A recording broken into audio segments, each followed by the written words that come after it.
Hello everyone, welcome to Chetan Bharat learning. आज की हमारी क्लास का विषय रहेगा other trends in Indian nationalist struggle in Indian nationalist movement. हमने mainstream national movement cover कर ली है। यूरोपियंस के इंडिया आने से लेके इंडिया की आज़ादी तक का प्रोसेस हमने अब तक की क्लासेस में कवर कर लिया है। लेकिन जैसे ही हमारी मेन स्ट्रीम नेशनलिस्ट मूवमेंट चल रही थी तो उसमें काफ़ी सारे और ट्रेंड्स भी थे जो पैरेलली नेशनल मूवमेंट के साथ साथ चल रहे थे, जो other sections of Indian society किस तरह से नेशनलिस्ट मूवमेंट में पार्टिसिपेट कर रहे थे। तो उन ट्रेंड्स के बारे में स्टडी करना बनता है। हमने रेफरेंसेस ज़रूर लिए हैं, जैसे मैं लेफ्टिस्ट ट्रेंड की बात कर लेता था आपसे, हमने मुस्लिम सेपरेटिज्म के बारे में, मुस्लिम लीग की फॉर्मेशन के बारे में स्टडी किया, हिंदू महासभा के हमने रेफरेंसेस लिए। हमने रेफरेंसेस ज़रूर लिए इन सब एस्पेक्ट्स के, लेकिन थोड़ा सा फॉर्मल स्ट्रक्चर में नहीं बांधा था। तो उस कंटेक्स्ट में हम ये चीज़ें स्टडी करेंगे, ये डिफरेंट ट्रेंड्स हम स्टडी करेंगे। टॉपिक लंबा रहता है, 2 क्लासेस में कवर होता है, तो देखते हैं आज की क्लास में हम कितने टॉपिक्स कवर कर पाते हैं। हम डिस्कस करेंगे मुस्लिम सेपरेटिज्म के बारे में, हिंदू नेशनलिज्म के बारे में, डिप्रेस क्लासेस किस तरह से नेशनलिस्ट मूवमेंट में पार्टिसिपेट कर रही थी या किस तरह से व्यू कर रही थी हमारी नेशनलिस्ट मूवमेंट को, प्रिंसली स्टेट्स ने किस तरह से पार्टिसिपेट किया या नहीं किया, क्या रोल रहा, विमेन इन नेशनलिस्ट मूवमेंट कि किस तरह से विमेन पार्टिसिपेट कर रहे थे, the leftist trend, socialist ideas, communist ideas की पॉपुलैरिटी किस तरह से वो प्रोसीड कर रहे थे, एंड लास्ट में हम बिजनेस एंड पॉलिटिक्स, थोड़ा सा राइटिस्ट ट्रेंड या आप बोल सकते हो कि कैपिटलिस्ट क्लासेस किस तरह से देख रही थी हमारी नेशनलिस्ट मूवमेंट को, किस हद तक वो पार्टिसिपेट कर रही थी। तो ये डिफरेंट अदर ट्रेंड्स हैं नेशनलिस्ट मूवमेंट में जिनके बारे में हम स्टडी करेंगे। तो स्टार्ट करते हैं मुस्लिम सेपरेटिज्म से। अब यहाँ पर हमने सबसे पहले एक बहुत कॉमन सा वर्ड है, हमें अक्सर ही हम पढ़ते हैं इसके बारे में, न्यूज़ में रहता है, न्यूज़पेपर्स में हम देखते हैं, लेकिन एक इसकी फॉर्मल सी डेफिनेशन क्या है वो देख लेते हैं। कम्युनलिज्म क्या है? कम्युनलिज्म कम्युनिटी के बेसिस पे अपने पॉलिटिकल इंटरेस्ट को देखना। Communalism is a belief that all those who have a common religion also have as a result of this common religion same या common social, political, cultural and economic interest and identities. We क्या है, like हम क्या है, how do we see ourselves as member of the group? Communalism क्या believe करता है? Communalism किस चीज़ में यकीन रखता है कि जिन लोगों का कॉमन रिलीजन होता है, I am a Hindu, this person is a Hindu, that person is a Hindu, जिन लोगों का कॉमन रिलीजन होता है, क्योंकि हमारा कॉमन रिलीजन है इसलिए, ये फ्रेज इंपॉर्टेंट है, क्योंकि हमारा कॉमन रिलीजन है इसलिए हमारे सोशल इंटरेस्ट भी सेम है, हमारे पॉलिटिकल इंटरेस्ट भी सेम है, हमारे कल्चरल इंटरेस्ट भी सेम है, हमारे इकोनॉमिक इंटरेस्ट भी सेम है, कि हमारी सिमिलर से ही आइडेंटिटी है क्योंकि हमारा कॉमन रिलीजन है। रिलीजन सबसे प्राइमरी आइडेंटिटी हो जाती है जिसमें, क्योंकि हम सब मुस्लिम्स हैं इसलिए हमारा कॉमन पॉलिटिकल इंटरेस्ट है, हम सबके सेम सोशल इंटरेस्ट हैं, पॉलिटिकल इंटरेस्ट हैं, कल्चरल इंटरेस्ट हैं, इकोनॉमिक इंटरेस्ट हैं, क्योंकि हम सब मुस्लिम्स हैं। ये आइडियोलॉजी जो कि रिलीजन को प्राइमरी आइडेंटिटी का सोर्स मानती है एंड सारी बाकी की जो चीज़ें हैं वो रिलीजन के साथ ही एसोसिएट करके देखती है, प्राइमरीली इसमें पॉलिटिकल इंटरेस्ट आ जाएंगे, तो उसे हम बोलते हैं आइडियोलॉजी ऑफ कम्युनलिज्म। अब हमने will deal with the Muslim separatism first and उसके बाद हम हिंदू नेशनलिज्म की बात करेंगे। तो इस कंटेक्स्ट में एक जो क्वेश्चन बनता है हमारे एग्जाम पॉइंट ऑफ व्यू से कि भाई मुस्लिम कम्युनिटी में हिंदूज के कंपैरिजन में, हिंदू कम्युनिटी के कंपैरिजन में लेट अवेकनिंग क्यों हुई है? हिंदू सोसाइटी में मुस्लिम्स के कंपैरिजन में पहले socio economic, socio religious reforms आ गए थे, पॉलिटिकल रिफॉर्म्स, पॉलिटिकल ऑर्गेनाइजेशंस बननी स्टार्ट हो गई थी। मुस्लिम्स में ये प्रोसेस लेट स्टार्ट हुआ। इसका क्या कारण है? इसके 3 मेन कारण है। सबसे पहले तो ब्रिटिश इंडिया आते हैं एंड वो अपनी इंग्लिश एजुकेशन इंट्रोड्यूस कर देते हैं। 1835 ऑनवर्ड्स वो अपनी वेस्टर्न एजुकेशन स्टार्ट कर देते हैं। इससे पहले ऑफिशियल लैंग्वेज क्या थी? Persian was the official language. तो जितने भी मुस्लिम इंटेलिजेंसिया थे, मुस्लिम एलिट्स थे या मिडिल क्लासेस थे, जो इम्पोर्टेंट पढ़े लिखे लोग थे, वो पर्शियन में अपने इंटरेस्ट वगैरह परस्यू करते थे, पर्शियन लैंग्वेज में वो डील करते थे। ऑन दी अदर हैंड अब अंग्रेज़ आते हैं, वो इंग्लिश एजुकेशन इंट्रोड्यूस कर देते हैं। जो मुस्लिम इंटेलिजेंसिया होता है वो अपना पर्शियन स्टडीज़ में ही कंटिन्यू करता है, नई अपॉर्चुनिटीज़ का फ़ायदा नहीं उठाता। ऑन दी अदर हैंड जो हिंदूज़ होते हैं वो पहले भी इन चीज़ों से काफ़ी हद तक एक्सक्लूडेड होते हैं। Persian and Arabic these were not the languages that were indigenous to India. तो हिंदूज बहुत कम तरीके, मतलब बहुत कम नंबर्स में पर्शियन स्टडीज़ के साथ एसोसिएटेड थे। तो उनके लिए इजी था जब इंग्लिश एजुकेशन इंट्रोड्यूस की कि हाँ जी हम इन अपॉर्चुनिटीज़ का, इन एवेन्यूज़ का फ़ायदा उठा लेते हैं। On the other hand Muslims में थोड़ा सा इनर्शिया था कि यार हमारी तो पर्शियन लैंग्वेज चली आ रही है, इसे ही हम कंटिन्यू करेंगे। तो they were slow to jump on to the wagon. तो it reduce the importance of Arabic and Persian, leading to exclusion of Muslim intelligentsia. And जो उनकी रिजेंटमेंट थी अगेंस्ट द न्यू पॉलिसी, उसने उन्हें डिसओरिएंट भी कर दिया from the new education. On the other hand, जैसे मैंने आपको बताया, Hindus were joining the new educational institutions and evolving a like new middle class. Last तीसरा पॉइंट क्या था, ये थोड़ा सा जैसे like the way conquest of India happened. Conquest of India, British conquest of India Bengal से स्टार्ट होती है, मद्रास वाले रीजन में आती है, फिर बॉम्बे वाले रीजन में आती है, लास्ट में नॉर्थ इंडिया वाला रीजन अपने कंट्रोल में लेते हैं ब्रिटिश। अब मुस्लिम्स का जो एलीट सेक्शन था या थोड़ा सा जो पॉलिटिकली स्ट्रॉन्ग सेक्शन था, इंटेलिजेंसिया था, मिडिल क्लासेस थी, वो नॉर्थ इंडिया में ज़्यादा कंसेंट्रेटेड थी। वहाँ ब्रिटिश रूल ही कंपैरेटिवली लेट इस्टेब्लिश हुआ है। On the other hand Hindus they were more in number as far as the coastal regions और the south Indian regions were concerned. Madras presidency वाला रीजन हो गया, बॉम्बे प्रेसिडेंसी वाला रीजन हो गया। तो ब्रिटिश ने वहाँ आकर कुछ अपने रिफॉर्म्स इंट्रोड्यूस किए, कुछ अपनी एजुकेशन पॉलिसी चेंजेस इंट्रोड्यूस किए। तो देवर लाइक ऑब्वियसली उनके लिए इजी था कि थोड़ा सा मुस्लिम से पहले इन सारी चीज़ों को अडॉप्ट कर लेना। मुस्लिम्स की जो elite section of the Muslims थी, उनकी कंसंट्रेशन नॉर्थ इंडिया में थी, वहाँ ब्रिटिश रूल ही लेट आया, तो इसलिए उनमें अवेकनिंग लेट हुई है।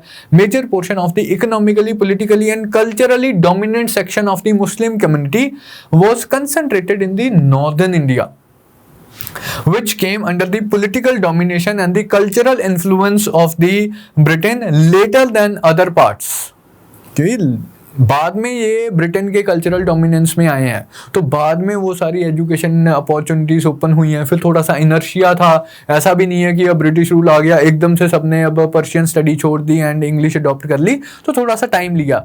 इसलिए हिंदू कम्युनिटी के कंपैरिजन में मुस्लिम कम्युनिटी को थोड़ा सा टाइम लगा, थोड़ा सा ये रिफॉर्म्स वगैरह इंट्रोड्यूस करने के कंटेक्स्ट में। फिर ये राइज ऑफ पॉलिटिकल कॉन्शियसनेस हुई कैसे? The leadership for emerging political consciousness came from UP and Bengal. ये जो नॉर्थ इंडिया वाले रीजन से, यहीं से लीडरशिप आती है, यहीं के कुछ लीडर्स से जो रियलाइज करते हैं कि मुस्लिम कम्युनिटी में भी कुछ रिफॉर्म्स की ज़रूरत है। अब ये किस तरह से ये रिफॉर्म्स लेके आने हैं? अब इस कंटेक्स्ट में अब्दुल लतीफ़ खान ये कहते हैं कि हम मुस्लिम्स को मॉडर्नाइज तो करना चाहते हैं, लेकिन within the traditional Islamic framework. Abdul Latif Khan, ये इनकी ऑर्गेनाइजेशन का नाम आप याद रखेंगे, मोहम्मदन लिटरेरी सोसाइटी। 1863 में ये ऑर्गेनाइजेशन बनती है। तो इनकी क्या अप्रोच होती है? He stood for western education but with in the traditional Islamic education system. वो जो मदरसा वाला सिस्टम है, उसी फ्रेमवर्क में थोड़ा सा वेस्टर्न कंसेप्ट्स को इंट्रोड्यूस किया जाए। ऑन दी अदर हैंड जो सैयद अमीर अली थे, सैयद अमीर अली, इनकी ऑर्गेनाइजेशन थी सेंट्रल नेशनल मोहम्मदन एसोसिएशन। 1878 में बनी ये एसोसिएशन थी। ये बिल्कुल इसका एक्सट्रीम ओपोजिट एंड था। ये कहते थे कि हमें भाई टोटल वेस्टर्न मॉडल पे मॉडर्नाइजेशन करने की ज़रूरत है। He advocate total reorganisation of Muslim education on the western secular model. इन दो ट्रेंड्स के बीच में कहीं था सर सैयद अहमद खान का अलीगढ़ मूवमेंट वाला ट्रेंड। जो सबसे इम्पोर्टेंट मुस्लिम रिफॉर्मर हुए हैं वो हैं सर सैयद अहमद खान, जो कि अलीगढ़ मूवमेंट, एक reformist movement among the Muslim start करते हैं, जिसे हमने नाम दिया अलीगढ़ मुस्लिम का। एक्चुअली उन्होंने अलीगढ़ में college, Mohammedan Anglo Indian college establish किया था। तो वहीं से, मतलब इनकी जो सारे इनके फॉलोअर्स थे इसी कॉलेज में एनरोल थे या पढ़ाते थे, तो वहाँ से हमने नाम दे दिया Aligarh movement. Sir Syed Ahmed Khan he started a modernisation movement among the Muslims and इसी पर्पज से इन्होंने मोहम्मदन एंग्लो ओरिएंटल कॉलेज बनाया अलीगढ़ में 1875 में। यही MA Mohammedan Anglo oriental college eventually आज की डेट में जो अलीगढ़ मुस्लिम यूनिवर्सिटी के रूप में एग्जिस्ट करता है। इनकी पॉलिटिकल फिलॉसफी क्या थी? ये कहते हैं कि ठीक है, ये जो सारा सब कॉन्टिनेंट वाला एरिया है ये इंडिया है, एक कॉमन इंडिया होना चाहिए, लेकिन he did not envision India as a modern nation state जिसमें इंडिविजुअल सिटीजनशिप होगी। ये कहते हैं कि इंडिया जो है वो फेडरेशन ऑफ कॉम्स है, कि डिफरेंट कम्युनिटीज यहाँ पर एग्जिस्ट करती हैं, उनकी अमेलगमेशन से इंडिया बना है। हिंदू कम्युनिटी है, मुस्लिम कम्युनिटी है, अदर कम्युनिटीज भी हैं।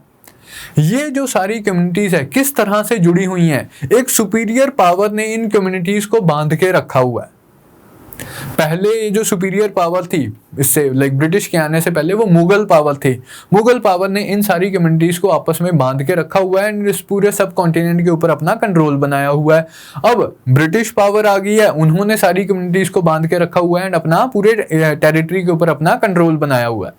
His political philosophy was that Indian society was an aggregate of contending groups brought together by a superior power. एक superior power different contending opposing groups को बांध के रखती है। पहले ये सुपीरियर पावर थी मुगल्स, अब ये सुपीरियर पावर है the British. Muslims as an ex ruling class, Muslims as an ex-ruling class, they were entitled to a special position of authority and power in this new cosmopolitan British Empire. अब ये उनका opinion था कि अब dispensation change हो गई है, अब लाइक नई पावर आ गई है, मुगल्स को रिप्लेस कर लिया है ब्रिटिश ने। लेकिन मुस्लिम्स पिछली सरकार में इलीट पोजीशन ऑक्यूपाई करते थे, एक थोड़ी सी अथॉरिटी की पोजीशन ऑक्यूपाई करते थे। तो recognising the political importance of the Muslim community, sir Syed Ahmed Khan की नज़रों में मुस्लिम्स को कुछ स्पेशल प्रिविलेजेस मिलनी चाहिए, कुछ स्पेशल अथॉरिटी मिलनी चाहिए in the new arrangement as well. British को चाहिए कि वो मुस्लिम्स को फेवर करें क्योंकि वो एक्स रूलिंग क्लास हैं। His idea of being a Muslim was not opposed to being an Indian. वो सेपरेटिस्ट वाले प्लेन पे नहीं थे कि यार हम मुस्लिम्स हैं, हम अलग हैं, हमें अलग इलाका चाहिए, हमें अलग देश चाहिए, हमें अलग टेरिटरी चाहिए। His idea of being a Muslim was not opposed to the idea of being an Indian. But वो वेस्टर्न नज़रों से इस चीज़ को नहीं देखते थे, वेस्टर्न कंसेप्ट्स की नज़रों से इन चीज़ों को नहीं देखते थे कि एक देश होता है, उसकी एक सिटीजनशिप होती है, सारी की सारी लॉयल्टी उस नेशन स्टेट के प्रति होती है। इन टर्म्स में वो इन चीज़ों को नहीं विजुलाइज करते थे। वही उनका कंसेप्ट वही था कि India is a federation of कॉम्स, कि डिफरेंट कम्युनिटीज एग्जिस्ट करती हैं, उनकी फेडरेशन है हर कम्युनिटी, लेकिन अपने तरीके से गवर्न की जा रही है, जो कि पुराने ज़माने से सिस्टम चला आ रहा था। हर कम्युनिटी के अपने पर्सनल लॉज थे, उन्हीं तौर तरीकों को अपने तरीके से वो ऑब्जर्व कर रहे थे। His idea of a Muslim was not opposed to being an Indian, but he did not visualize a nation state, India as a nation state based on individual citizenship. Rather, इनके लिए क्या था? It was a federation of coms और ethnic communities based on a common descent. Aligarh college as well as the Mohammedan educational conference. अब ये कहते हैं कि अलीगढ़ मूवमेंट में हम रिफॉर्म्स किस तरह से लेके आएंगे मुस्लिम सोसाइटी में, उसे उन रिफॉर्म्स को करने के लिए ये मोहम्मदन एजुकेशनल कॉन्फ्रेंस ऑर्गेनाइज करते थे एनुअली 1886 ऑनवर्ड्स। इनका पर्पस क्या था? These were aim to construct and consolidate among its Muslim students the mentality of belonging to a कॉम। क्या अप्रोच थी कि ये जो आइडिया था कि India is a federation of कॉम्स, ये आइडिया आगे कहाँ लेके जाना था? ये मुस्लिम आइडेंटिटी को कंसोलिडेट करना था। मुस्लिम्स को ये एजुकेट करना चाहते थे कि भाई हम सब एक कॉम को बिलोंग करते हैं, हमने हमारे अपने तौर तरीके हैं, हमारे अपने कंसर्न्स हैं, हमारी अपने सोशल कस्टम्स एंड प्रैक्टिसेस हैं, उन्हें हम कंसोलिडेट करें। तो अगर हम एज अ कम्युनिटी स्ट्रांग होंगे तो हमारे इंटरेस्ट को हमारी सरकार जो है, ब्रिटिश सरकार को भी हमारे इंटरेस्ट के लिए हम प्रोटेक्ट करने के लिए हम बोल सकते हैं। तो even though he was directly not a communalist, but जो उन्होंने अप्रोच अडॉप्ट की कि कंसोलिडेशन ऑफ मुस्लिम आइडेंटिटी होनी चाहिए, तभी ब्रिटिश सरकार हमारे इंटरेस्ट को प्रोटेक्ट करेगी। वो जो फेडरेशन ऑफ कॉम्स वाला कंसेप्ट था कि डिस्टिंक्ट कॉम्स हैं इंडिया में एंड एक सुपीरियर पावर ने उन्हें बांध के रखा हुआ है, एंड ये जो डिस्टिंक्ट कॉम्स है सुपीरियर पावर से अपने लिए कुछ राइट्स लेंगी, वो सारी जो पॉलिसीज थी इवेंचुअली उन्होंने कम्युनलिज्म को कंट्रीब्यूट किया। Sir Syed Ahmad Khan, what was his approach towards Indian National Congress? He thought that Indian National Congress was a organization made for the benefit of Hindus. Caste Hindus इस organization में dominant हैं and electoral politics जो introduce करने की Indian National Congress demand कर रही है, ये detrimental to the interest of Muslims है। इसमें इलेक्शन के प्रिंसिपल से कभी भी मुस्लिम के इंटरेस्ट प्रोटेक्ट नहीं होंगे, क्योंकि लाइक जो कैलकुलेशन है वो तो सबके सामने ही थी ना कि मुस्लिम्स माइनॉरिटी में थे as far as the total population of India was concerned. तो इलेक्टोरल लॉजिक तो यही है कि जो ज़्यादा वोट्स लेगा वो पावर में आएगा, जो ज़्यादा लोग जिसको सपोर्ट करेंगे वो पावर में आएगा। तो वो इलेक्टोरल पॉलिटिक्स के इतना ज़्यादा फेवर में नहीं थे इन अ वेरी न्यूट्रल मैनर। तो कांग्रेस को भी वो कहते थे कि यार ये कास्ट हिंदूज द्वारा डोमिनेटेड ऑर्गेनाइजेशन है। INC was an attempt to organize the Hindu majority electorate to dominate over the Muslim minority in a new representative new setup with new legislatures and the civil services। तो इसलिए इन्होंने Muslims को बोला कि यार आप Indian National Congress मत join करो। This particular trend in Muslim politics was patronized by British bureaucracy under their policy of divide and rule। इसके ऊपर तो हम काफ़ी सारी डिस्कशन कर चुके हैं पिछले वाली क्लासेस में कि ब्रिटिश को क्या चाहिए था कि हाँ यार ये ट्रेंड तो ठीक है, हमारी डिवाइड एंड रूल की पॉलिसी है, हम इंडिया को बांट के रखते हैं, एक को कंसेशन दे देते हैं, दूसरे को खींच लेते हैं, काउंटर वेट की तरह इस्तेमाल करते हैं कि तुम्हें ये कर दिया, तुम्हें ये कर दिया, तुम्हें ये नहीं करेंगे, तुम्हें ये नहीं करेंगे। तो डिवाइड एंड रूल पॉलिसी के तहत ये जो अप्रोच थी, ब्रिटिश सरकार इस अप्रोच को और इनकरेज करती है कि हाँ हम तुम्हें कुछ स्पेशल कंसेशंस दे देते हैं, हम आपके लिए ये कर लेते हैं, तुम अपनी एक पॉलिटिकल पार्टी क्यों नहीं बना लेते। तो उन्होंने मुस्लिम लीग बना ली इवेंचुअली, इस तरह से मतलब सपोर्ट कर रहे थे। आफ्टर सर सैयद्स डेथ इन 1898 एक चेंज भी ऑब्जर्व किया जाता है अलीगढ़ मूवमेंट के केस में। सर सैयद अहमद खान काफ़ी मतलब he was midway between complete westernization and complete Islamicization। Traditional Islamic education और वेस्टर्न एजुकेशन के कहीं वो बीच में थे। लेकिन इनकी डेथ के बाद जो अलीगढ़ मूवमेंट के लीडर्स हैं, अलीगढ़ कॉलेज के जो स्टूडेंट्स थे एंड टीचर्स वगैरह थे, वो थोड़ा सा ऑर्थोडॉक्स इस्लाम की तरफ मूव करते हैं। The younger generation at Aligarh gradually began to deviate from the existing Western education-inspired tradition of Aligarh politics. The younger leaders, they were profoundly influenced by ulema. Ulema कौन होते हैं? The religious leaders. And this resulted in gradual Islamicization of Muslim politics. क्यों Islamicization हुई? क्यों communalization हुई? उसकी background में यही the style of politics that was introduced by sir Syed Ahmed Khan and उनकी डेथ के बाद जो ऑर्थोडॉक्स सा ट्रेडिशन कंसोलिडेट हो गया था, दैट वाज प्राइमरीली रिस्पॉन्सिबल।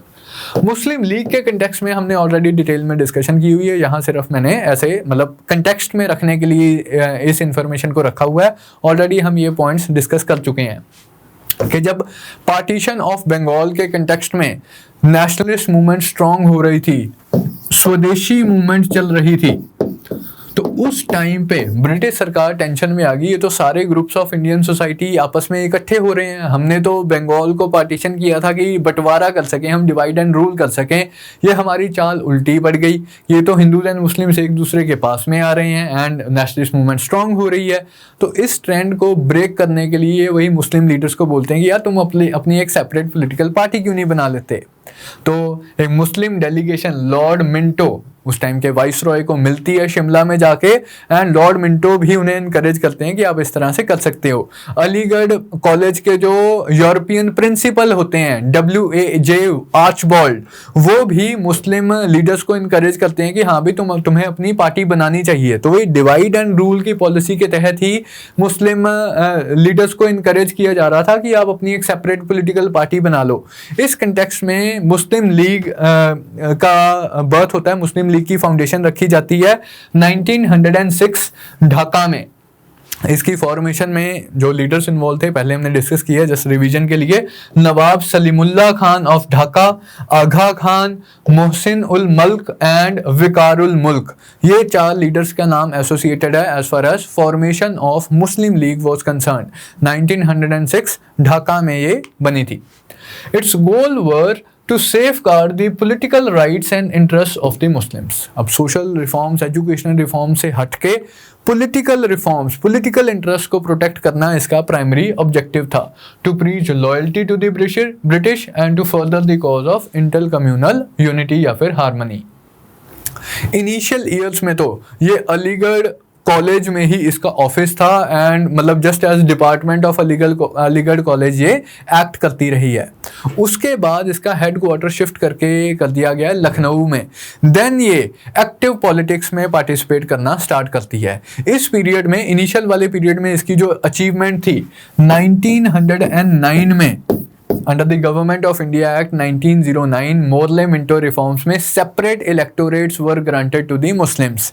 ये ब्रिटिश सरकार से डिमांड करती हैं separate electorates, rather British bureaucracy इन्हें इनकरेज करती है, भाई तुम ये डिमांड कर लो, हम तुम्हें ये दे देंगे। डिवाइड एंड रूल पॉलिसी के तहत 1909 में सेपरेट इलेक्टोरेट्स ग्रांट कर दिए गए थे।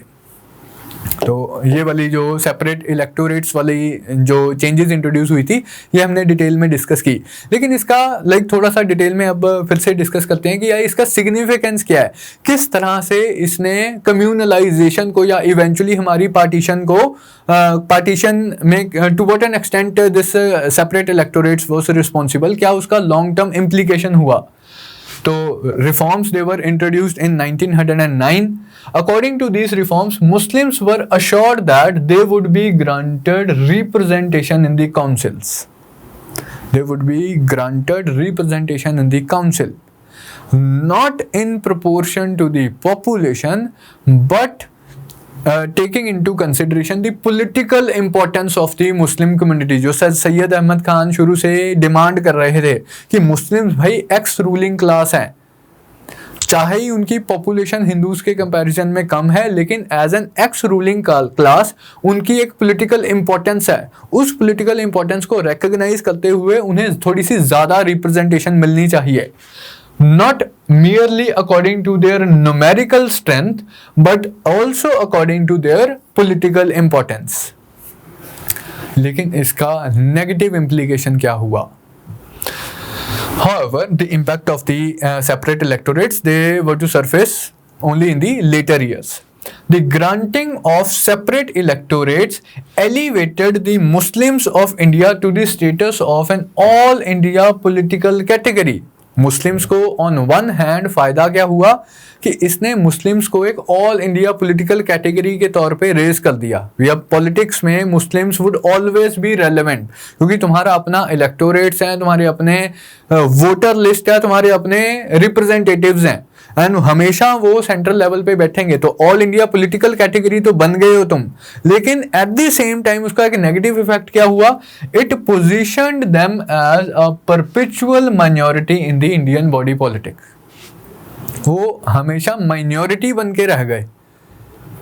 ये सेपरेट इलेक्टोरेट्स है, एक जनरल इलेक्टोरेट्स है एंड एक ये सेपरेट इलेक्टोरेट्स है। तो एक जनरल का एक सबसेट बन के रह गए, एक माइनॉरिटी बन के रह गए इन द इंडियन बॉडी पॉलिटिक्स। अब यही जो चीज़ थी वो आगे जाके एक तो सेपरेट हो गई एंड एक minority in the body in the general political system बन गए। नेक्स्ट 1916 में क्या डेवलपमेंट्स होती हैं? द फेमस लखनऊ पैक्ट जिसके बारे में आपने स्टडी किया। बाल Gangadhar Tilak and Annie Besant के एफर्ट्स से कांग्रेस एंड मुस्लिम लीग में एक अंडरस्टैंडिंग अचीव की जाती है 1916 में, जिसे हम बोलते हैं लखनऊ पैक्ट। इसमें मुस्लिम लीग वो suppose to support the Congress demand for Swaraj और home rule. On the other hand Congress would recognise separate electorates. अब तक कांग्रेस अपोज कर रही थी ये सेपरेट इलेक्टोरेट्स क्यों इंट्रोड्यूस हुए, तो कांग्रेस ने एक्सेप्ट किया कि हम सेपरेट इलेक्टोरेट्स को मानने के लिए तैयार हैं। फिर the highest point of Hindu Muslim unity क्या था हमारी फ्रीडम स्ट्रगल का?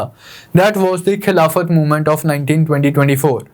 इनिशियली जब खिलाफत वाला इशू रेज हुआ, हमने डिटेल में डिस्कस किया है प्रीवियस क्लासेस में कि महात्मा गांधी ने यहाँ पर अपॉर्चुनिटी सेंस की कि अगर हम भी कांग्रेस एज एन ऑर्गेनाइजेशन या हिंदूज एज अ कम्युनिटी अगर मुस्लिम्स की इस डिमांड को सपोर्ट करती है तो there is an opportunity, there is a like option for forging Hindu Muslim unity. तो गांधी जी फुल सपोर्ट देते हैं, Indian National Congress full support देती है टू द कॉज ऑफ खिलाफत movement, non cooperation movement side by side common movement की तरह चलती हैं। लेकिन प्रॉब्लम कहाँ आती है? 1922 में non cooperation movement was abruptly called off in response to the Chauri Chaura incident. अब उस कंटेक्स्ट में मुस्लिम ओपिनियन काफ़ी ऑफेंड हो जाता है कि यार हमने इकट्ठे डिसाइड किया था कि ये मूवमेंट लॉन्च करेंगे, जब तक हम मीनिंगफुल रिफॉर्म्स नहीं ले लेते, जब तक ब्रिटिश सरकार हमारी डिमांड्स को मान नहीं लेती। अब कोई XYZ इंसिडेंट हो गया, आइसोलेटेड सा इंसिडेंट हो गया, तो उस केस में क्या हमसे कंसल्ट करना नहीं बनता था कि आगे की अप्रोच क्या हो? अब्रप्टली आपने मूवमेंट कॉल ऑफ कर दी, तो उससे काफ़ी डिफरेंसेस जनरेट हुए।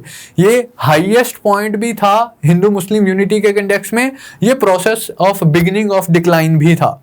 उसके बाद सिचुएशन खराब ही होती गई है। 1920s के दौर में मैंने आपको पहले भी बताया था कि काफ़ी सारे कम्युनल रॉयट्स देखने को मिले हैं। कभी music before the mosque issue बन जाता था कि मॉस्क के सामने गाने चल रहे हैं, डांस हो रहा है। कभी काउ प्रोटेक्शन या काउ स्लॉटर इशू बन जाता था। तो इन इश्यूज पे 1920s के दौर में काफ़ी सारे कम्युनल रॉयट्स देखने को मिले हैं। तो इस तरह से मतलब ये खिलाफत मूवमेंट जो बहुत हाई पॉइंट पे स्टार्ट हुई थी, इसने process of decline of Hindu Muslim relation start कर दिया। Parting of the ways, ultimately फिर बंटवारा कहाँ से होता है? आइडियोलॉजिकल तौर पे बंटवारा तो हमें पता ही है, 15 अगस्त 1947 को पाकिस्तान बना है, बट ये अलग अलग पॉलिटिकल रास्ते कहाँ से स्टार्ट होते हैं?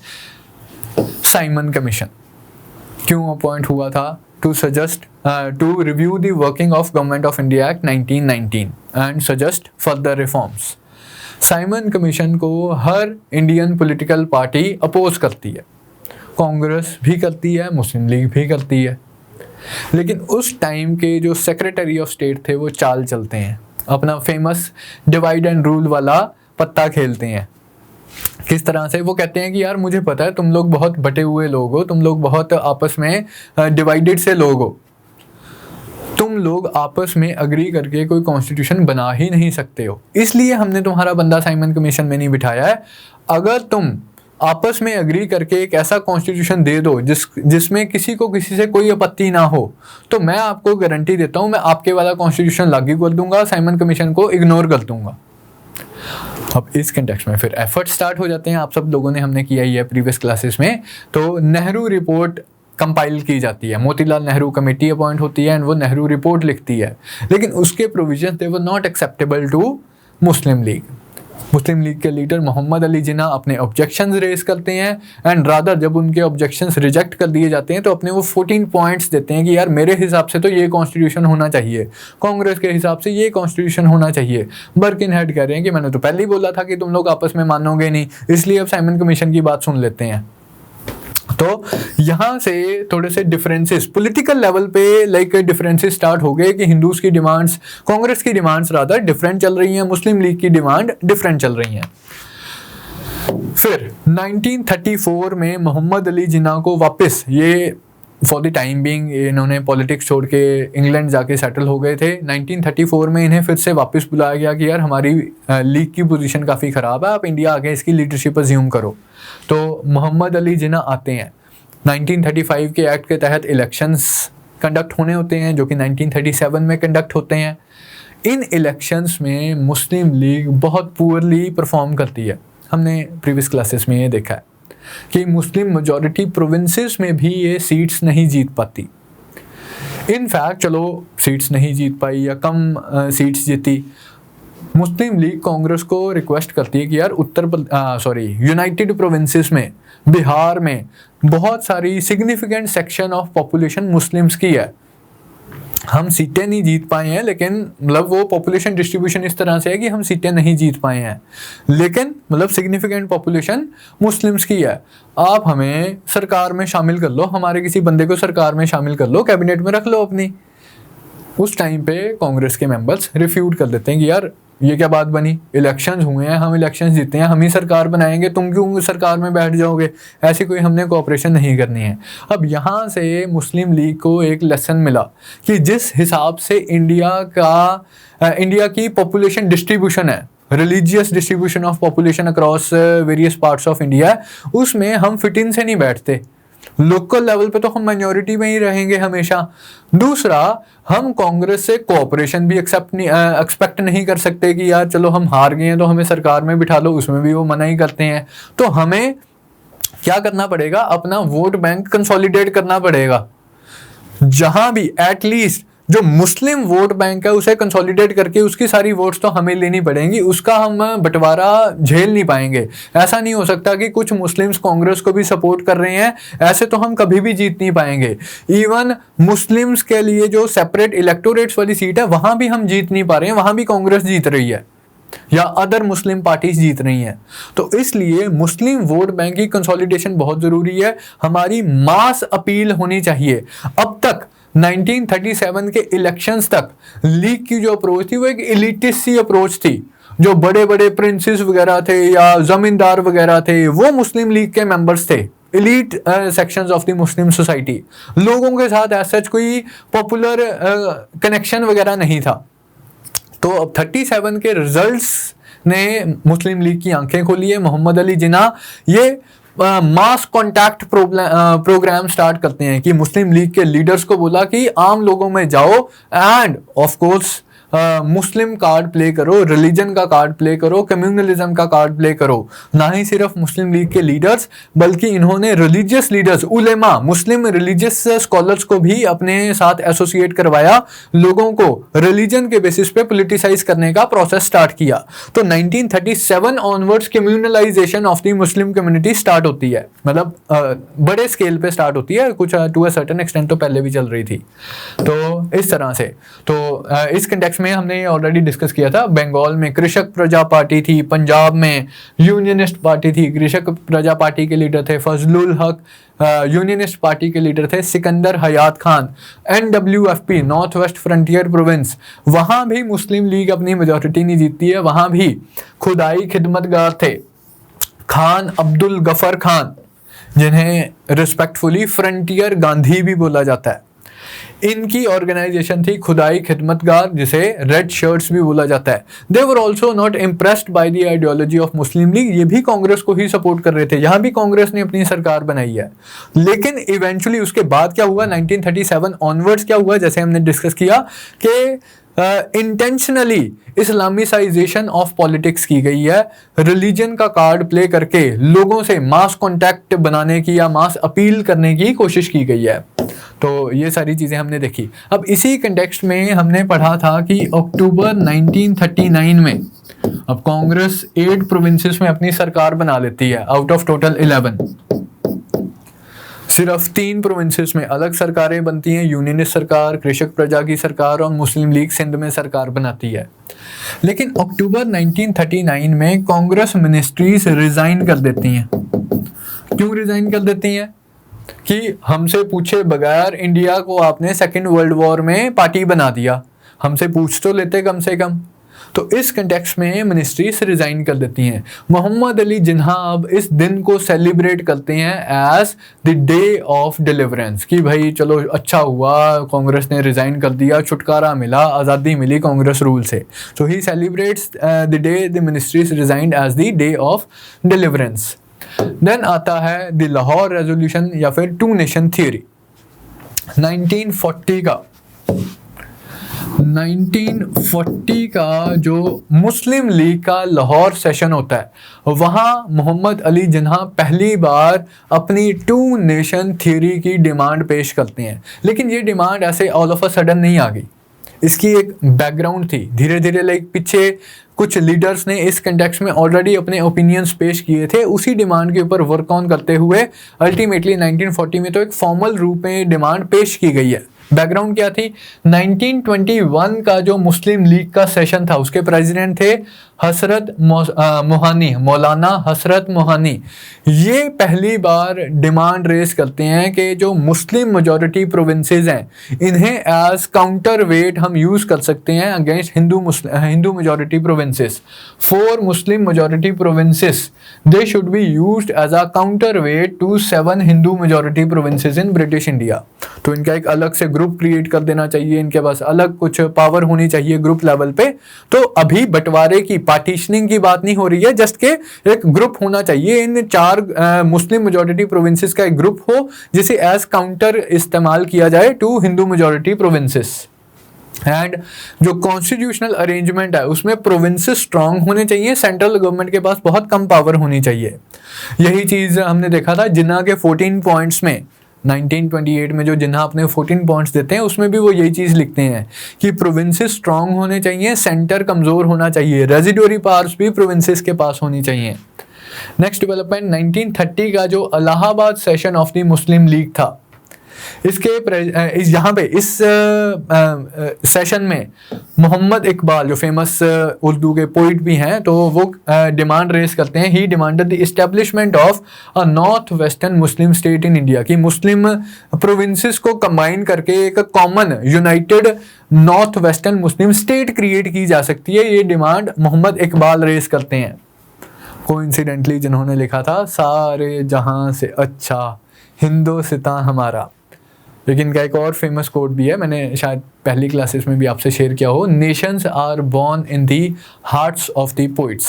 वो इमेजिन कम्युनिटीज़ के कंटेक्स्ट में मैंने आपसे डिस्कशन की थी कि नेशंस क्या होते हैं।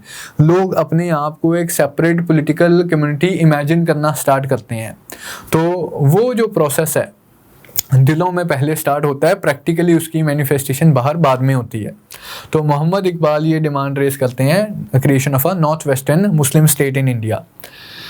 The idea was elaborated by a Cambridge student। उस टाइम पे कैम्ब्रिज यूनिवर्सिटी में पढ़ रहे एक स्टूडेंट होते हैं चौधरी रहमत अली। ये पाकिस्तान वर्ड कॉइन करते हैं।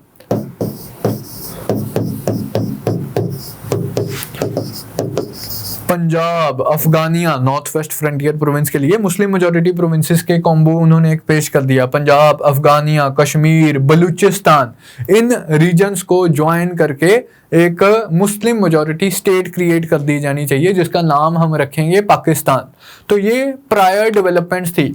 Ultimately Lahore resolution of Muslim league in 1940 presided over by Jinnah himself, it formally proclaimed Muslims as a separate nation। क्या सिग्निफिकेंस है इसकी?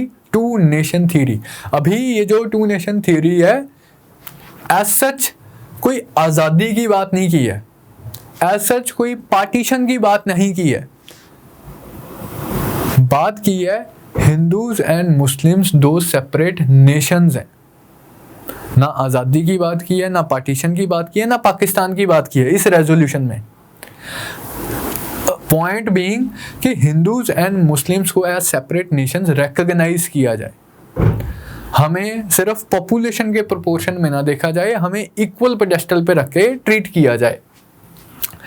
It formally proclaimed Muslims as a separate nation with right to self determination, कि हम खुद अपना future determine करेंगे, कोई हमारे ऊपर इम्पोज ना करे हमारा future. Lahore resolution it was termed by the nationalist press as Pakistan resolution. हमने इसे हमारी प्रेस ने इसे पाकिस्तान रेजोल्यूशन बोला, दो the name was not mentioned in the resolution.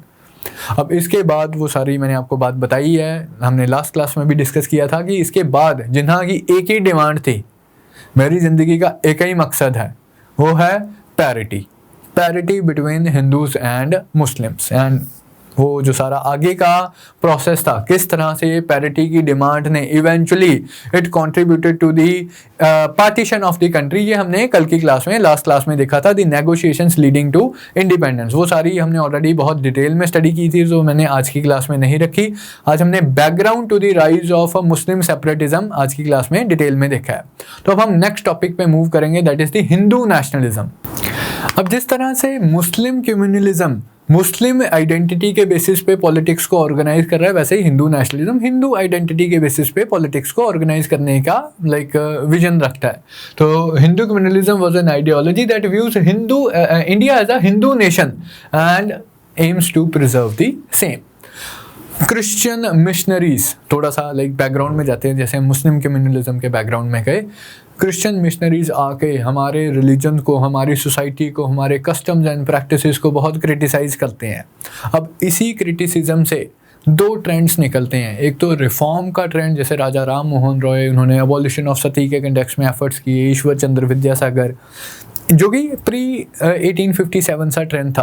Post 1857 में जो रिफॉर्म मूवमेंट्स आती हैं वो थोड़ा सा रिवाइवलिस्ट नेचर के साथ आती हैं कि हमने हमारा जो ट्रेडिशनल एंशिएंट ग्लोरियस रिलीजन था उसे रीलिव करना है, एंशिएंट ग्लोरियस पास्ट को दोबारा रिवाइव करना है। जैसे दयानंद सरस्वती का, स्वामी दयानंद का फेमस स्लोगन था बैक टू वेदास। स्वामी विवेकानंद ने भी वेदांतिक फिलॉसफी के ऊपर एम्फेसिस डाला। तो रिवाइवलिज्म का एक ट्रेंड एग्जिस्टेंस में आया due to the offensive propaganda of the Christian missionaries, forcible conversion to Islam and Christianity etcetera. Various Hindu reform movements led by for example Swami Dayanand, Swami Vivekanand, they came into existence. यहाँ पर ये तो चलो इन एनी केस रिलीजन की field में ही काम कर रहे थे, चाहे रिफॉर्म है चाहे रिवाइवलिज्म है। पॉलिटिक्स कैसे पिक्चर में आती है, पॉलिटिक्स में क्या, किस तरह से हम हिंदू नेशनलिज्म का बर्थ ट्रेस करते हैं। तो VD. Savarkar, the famous revolutionary, जिनका नासिक कॉन्स्पिरेसी केस में भी जो इन्वॉल्व थे, जो इंडिया हाउस लंदन में भी जो इन्वॉल्व थे, वी.डी. सावरकर जिन्होंने मित्र मेला बनाया, अभिनव भारत बनाया, इनके भाई जी.डी. सावरकर।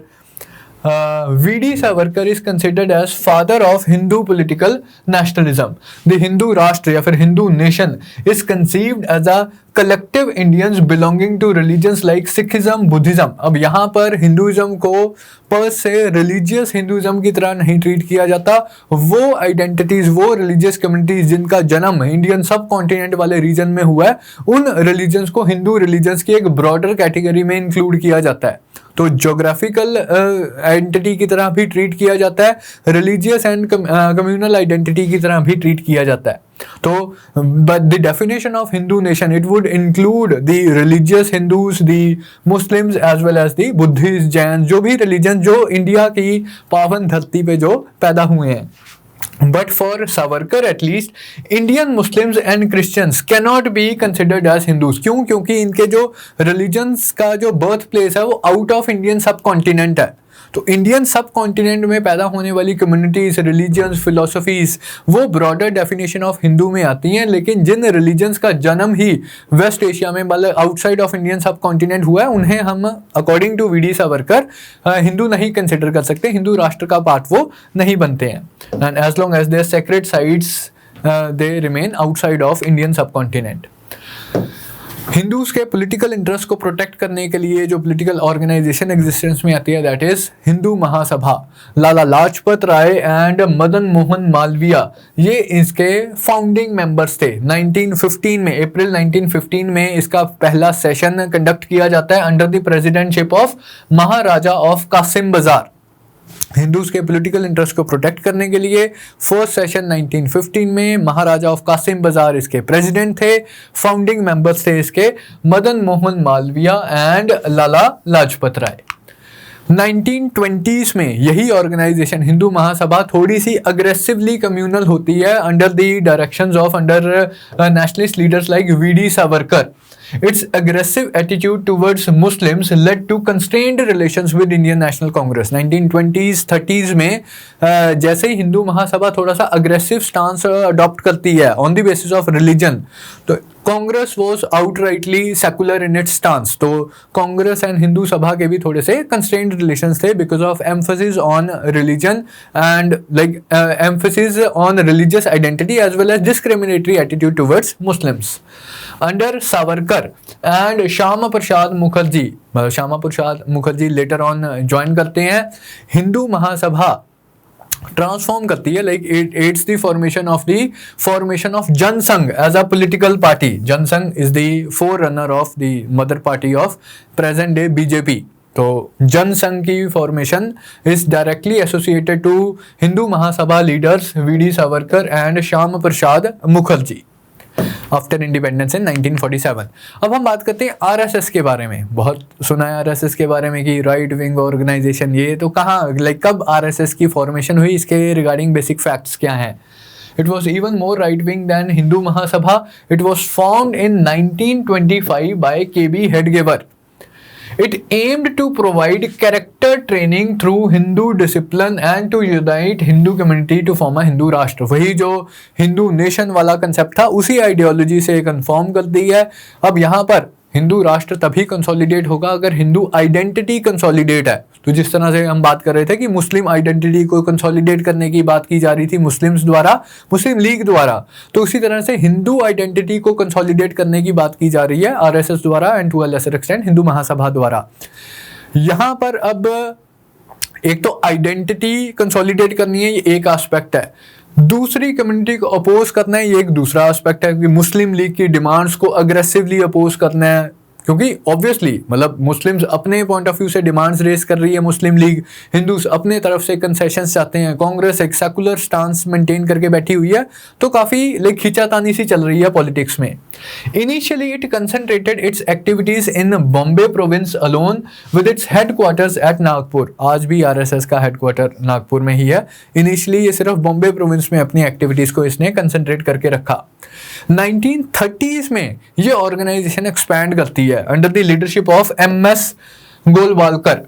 एम.एस. गोलवालकर का एक फेमस पैम्फलेट है, एक फेमस डॉक्यूमेंट है, बुकलेट है वी, जिसमें वो हिंदू आइडेंटिटी, कौन हिंदू है, इस चीज़ को डिफाइन करते हैं, किस तरह से हमने हिंदूज ने अपनी राइट्स को प्रोटेक्ट करना है, डिफेंड करना है, उस चीज़ की डिस्कशन की जाती है इस बुकलेट वी में। एंड क्लियरली ही ये एक मतलब कम्युनल स्टांस प्रेजेंट करते हैं एंड हिंदूज जो रिलीजन्स को हिंदू कंसिडर किया जाता है उनके फेवर में ये राइट्स एंड प्रिविलेजेस डिमांड करते हैं मुस्लिम्स को एंड क्रिश्चियंस को। मुस्लिम्स एंड क्रिश्चियंस को हिंदू डेफिनेशन से क्लियरली एक्सक्लूड किया जाता है एंड हेंस पॉलिटिक्स से भी उनके जो राइट्स एंड प्रिविलेजेस होने चाहिए उसे एक्सक्लूड करने की बात की गई है। 1937 was a watershed event in the history of communalism. क्यों? 1937 वाली इलेक्शंस, उसके बाद हमने लास्ट सेक्शन में देखा कि मुस्लिम लीग ने क्लियरली एक कम्युनल स्टांस ले लिया, सेकुलर पॉलिटिक्स ऑल टुगेदर ही छोड़ दी, डिस्कशंस ऑल टुगेदर ही छोड़ दी, लोगों में जाके लोगों को रिलीजन के बेसिस पे पॉलिटिसाइज करना स्टार्ट किया। अब अगर एक ऑर्गेनाइजेशन ऐसी फॉर्म ऑफ पॉलिटिक्स ऑर्गेनाइज कर रही है तो क्या मतलब सिर्फ ये इकलौती ऑर्गेनाइजेशन ही नहीं, इन जनरल ही 1937 ऑनवर्ड्स हमारी बॉडी पॉलिटिक में कम्युनल पॉलिटिक्स का जो दबदबा है वो बहुत ज़्यादा हुआ, बहुत इंक्रीज किया। हिंदू महासभा, आरएसएस, अकाली दल सब ने थोड़ी सी कम्युनल पॉलिटिक्स में इंडल्ज करना स्टार्ट कर दिया।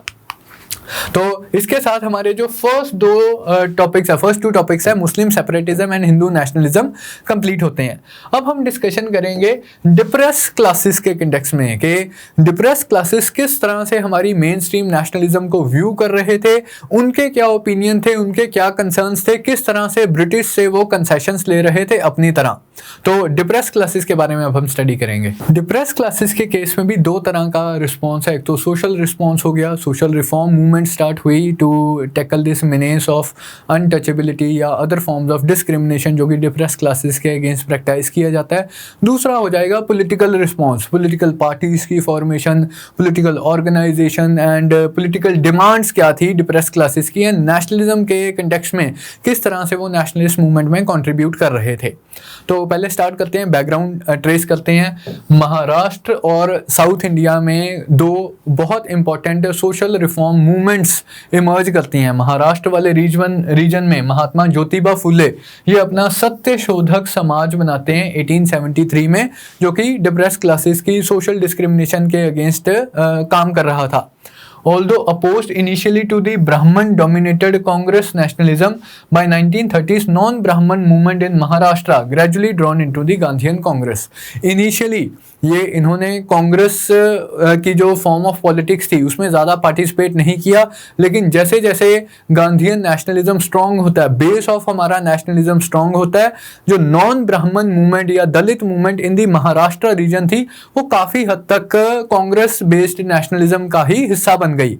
लेकिन यहाँ पर भी कुछ ऑफ कोर्स लीडर्स थे, जैसे डॉक्टर BR अम्बेडकर, ये इसी रीजन में बहुत प्रोमिनेंट दलित लीडर इमर्ज करते हैं and Dalit politics of India के ऑल इंडिया लेवल पे लीड करते हैं। उनके बारे में अभी हम डिटेल में स्टडी करेंगे। उससे पहले साउथ इंडिया में as far as social reforms were concern, social sector में सोसाइटी के पॉइंट ऑफ व्यू से रिफॉर्म्स वर कंसर्न, तो केरला वाले रीजन में 1902-3 वाले टाइम फ्रेम में एक ऑर्गेनाइजेशन बनाई जाती है, SNDP, Shri Narayan Guru equality of humans का मैसेज प्रीच करते हैं। उन्हीं के जो डिसाइपल्स होते हैं, उन्हीं की टीचिंग्स को आगे फॉरवर्ड लेके जाने के लिए ये ऑर्गेनाइजेशन बनाते हैं, श्री नारायण धर्म परिपालना। ये social uplift of the depress classes के लिए काम करती है। As far as the politics of Dalit या फिर non Brahmin movement is concern, यहाँ पर non Brahmin movement in Madras presidency it was associated with Vellalas and the Dravidian identity, कि नॉन ब्राह्मणिज्म या नॉर्थ इंडियन से हमारी एक अलग आइडेंटिटी है। ये भी एक इम्पॉर्टेंट एस्पेक्ट था नॉन ब्राह्मण पॉलिटिक्स का। इसी को बेस बनाते हुए तो लाइक सोशल आइडेंटिटी होगी, एक अदरवाइज एथनिक आइडेंटिटी भी होगी कि we are different from the north Indians.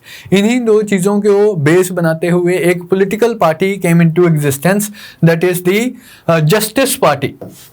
1916 में Justice Party came into existence. इसके इंपॉर्टेंट मेंबर्स थे CN Mudaliar, TM Nair and PT Shetty. CN Mudaliar, TM Nair and PT Shetty, इनकी लीडरशिप में Justice Party came into existence. What about its participation in the politics? Political party तो बना लिया, politics में participate किस तरह से किया? 1919 में गवर्नमेंट ऑफ इंडिया एक्ट ने नया कॉन्स्टिट्यूशनल स्ट्रक्चर दिया, जिसके तहत इलेक्शंस कंडक्ट करवाने थे।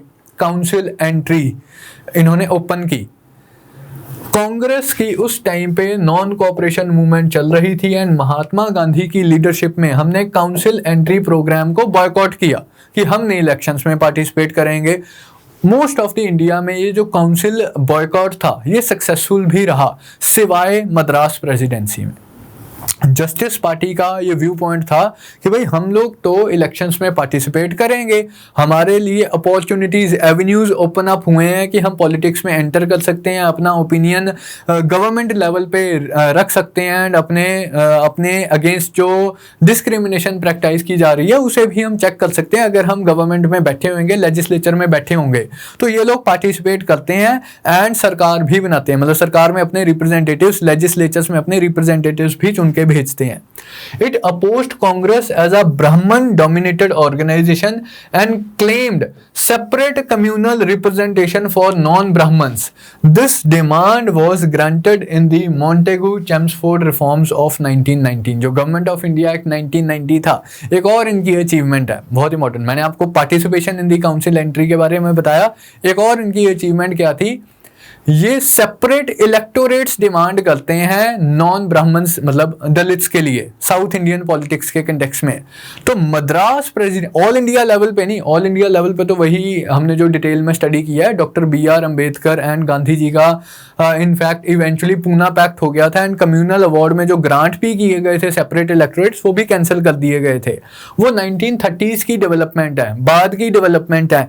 गवर्नमेंट ऑफ इंडिया एक्ट 1919 में सिर्फ मद्रास प्रेसिडेंसी के केस में जस्टिस पार्टी डिमांड करती है कि यार हमें सेपरेट कम्युनिटी की तरह ट्रीट किया जाए, हमारे लिए सेपरेट इलेक्टोरेट्स होने चाहिए जस्ट लाइक मुस्लिम्स। तो मद्रास प्रेसिडेंसी के केस में इनकी ये डिमांड कंसीड कर दी गई थी, वही डिवाइड एंड रूल चल रहा है, इनकी डिमांड कंसीड कर दी गई थी। अभी ऑल इंडिया लेवल पे इस क्वेश्चन पे डिस्कशन होनी थी, वो अभी आगे जो डेवलपमेंट्स होंगी 1930s में आपको पता ही है, कम्युनल अवार्ड आता है, राउंड टेबल कॉन्फ्रेंस होती है, पूना पैक्ट होता है, वो सारी आगे की डेवलपमेंट्स हैं। Opposed to Congress non-cooperation movement, Justice Party participated in the elections of 1920 and formed government in Madras. However, after this high point, उसके बाद क्या हुआ? कांग्रेस ने भी लाइक स्वराज पार्टी बना ली एंड इलेक्शंस में पार्टिसिपेट करना स्टार्ट कर दिया, तो कंपटीशन हो गया एंड अदरवाइज और भी इनएफिशिएंसीज इंट्रोड्यूस हो गई। After this high point it began to decline. तो जस्टिस पार्टी का डिक्लाइन स्टार्ट हो जाता है 1920s में। जैसे ही जस्टिस पार्टी का डिक्लाइन स्टार्ट हो रहा होता है, एक और इससे भी ज़्यादा रेडिकल ट्रेंड इमर्ज करता है साउथ इंडियन दलित पॉलिटिक्स में। That was self respect movement. The self-respect movement under the leadership of E.V. Ramaswamy Naicker, जिन्हें प्यार से हमने टाइटल रिस्पेक्टफुली हमने टाइटल दिया है पेरियार का। तो पेरियार किसका टाइटल है पहले तो ये भी याद रखना है, E.V. रामास्वामी नायकर। मूवमेंट का नाम है self respect movement. The non-Brahman movement in Madras, it gradually took the shape of articulate Tamil regional separatism। वो जो इनिशियली फर्स्ट स्टेटमेंट ही हमने ये पढ़ी थी कि one of the planks of Dalit movement या depress class movement in south India, it was the separate Vellala या फिर द्रविडन आइडेंटिटी, कि we have a distinct identity vis a vis the north Indians. तो ये चीज़ हमेशा ही south Indian depress class politics में भी देखने को मिली है।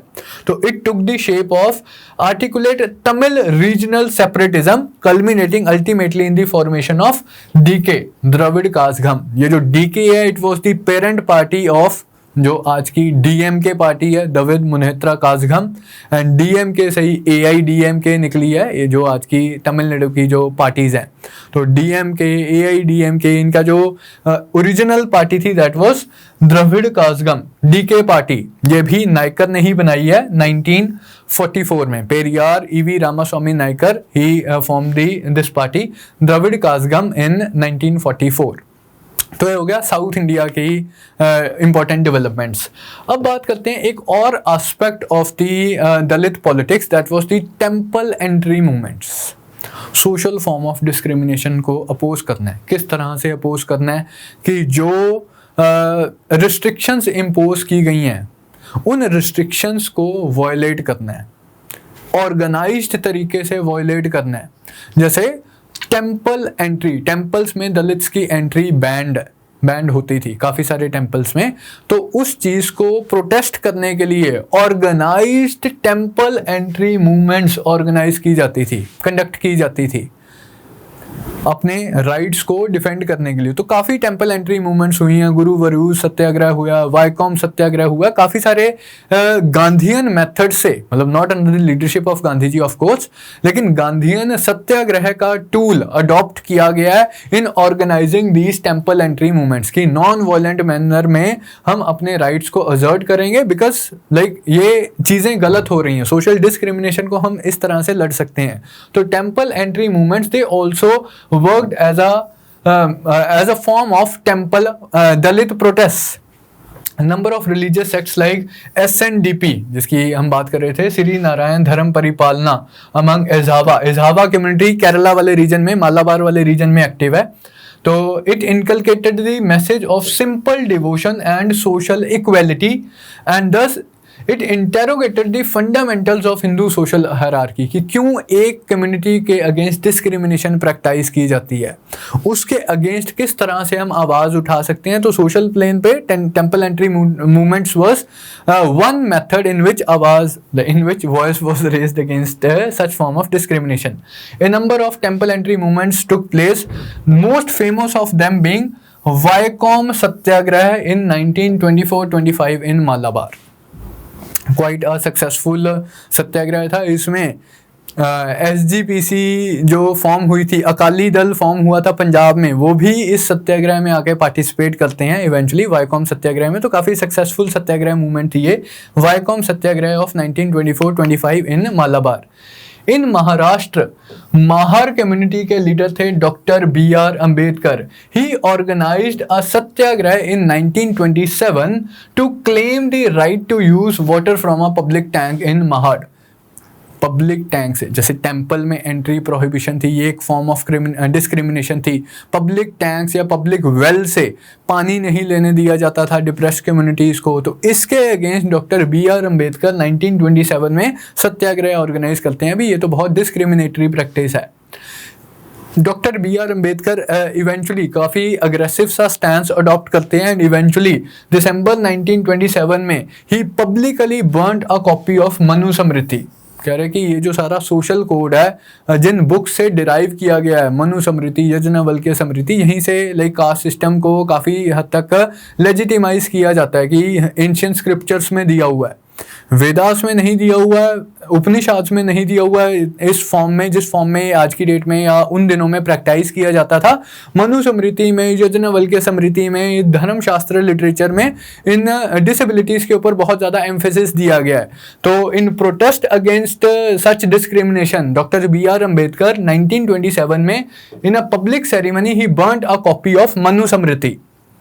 हाउएवर लाइक जैसे जैसे टाइम आगे बढ़ता है वो रियलाइज़ करते हैं कि इन चीज़ों से होना कुछ नहीं है।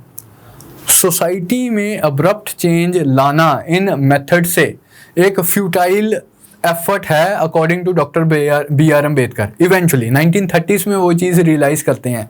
वो डिप्रेस क्लासेस को बोलते हैं कि rather than organising temple entry movements, temple satyagraha या इस तरह की जो उन्होंने खुद ही किया, ये पब्लिक टैंक वाला सत्याग्रह ऑर्गेनाइज किया, मनुस्मृति की कॉपी को बंद किया।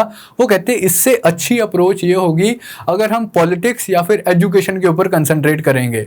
अगर हमारी पॉलिटिक्स में रिप्रेजेंटेशन होगी, अगर हमारे सरकार में हमारी रिप्रेजेंटेशन होगी, अगर हम एजुकेटेड होंगे एंड सर्विसेज में जाएंगे, सिविल सर्विसेज में हमारी रिप्रेजेंटेशन होगी, तो हमारा लॉट अपने आप इम्प्रूव करेगा। तो in 1934 he wrote to temple satyagrahis about the futility of the temple entry. He advised the Dalits to concentrate their energy and resources on politics and education. तो इस तरह से इन्होंने थोड़ा सा चेंज करने की कोशिश की अपनी डायरेक्शन, पॉलिटिक्स की डायरेक्शन को।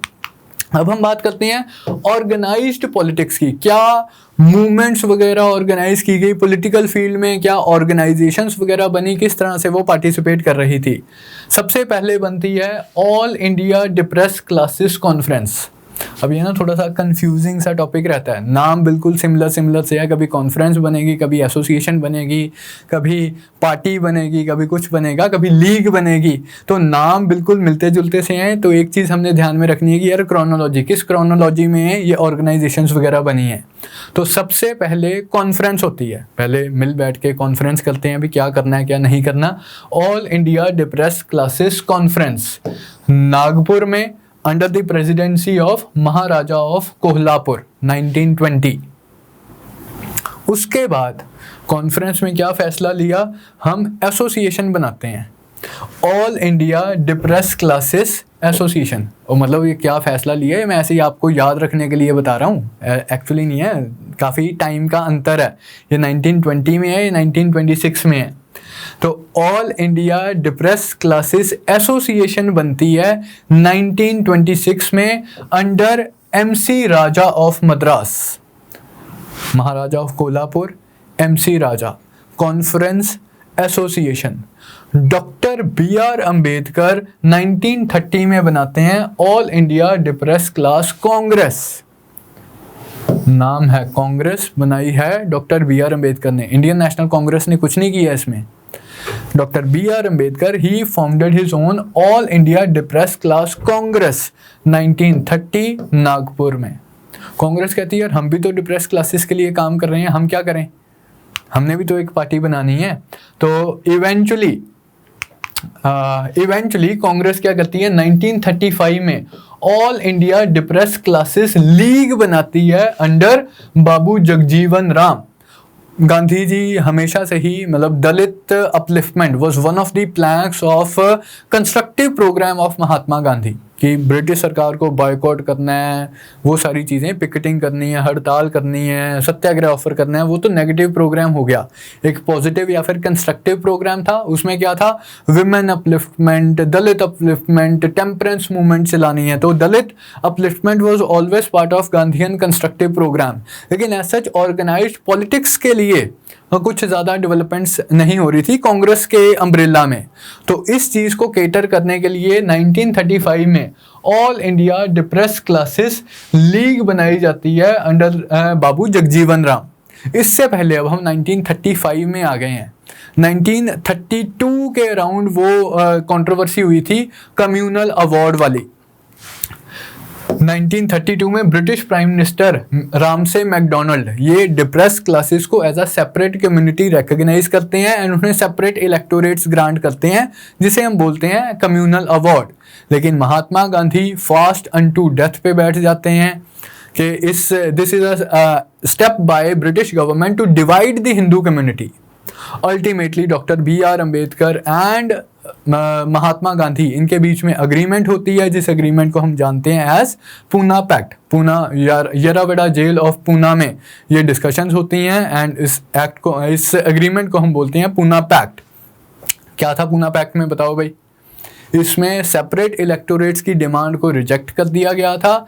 गांधी जी ने अश्योर किया था कि जो जनरल इलेक्टोरेट है उसी में ही कुछ सीट्स हम रिजर्व कर देंगे for the depress classes. Rather जितनी सीट्स सेपरेट इलेक्टोरेट्स से आ रही थी उससे भी ज़्यादा सीट्स रिजर्व कर दी थी जनरल इलेक्टोरेट्स में, क्योंकि Gandhi ji was agreeing with the point of doctor Ambedkar कि जब तक दलित्स लेजिस्लेचर्स में नहीं बैठेंगे, पावर में नहीं बैठेंगे, तब तक इनके इंटरेस्ट को प्रोटेक्ट करना थोड़ा सा मुश्किल होगा।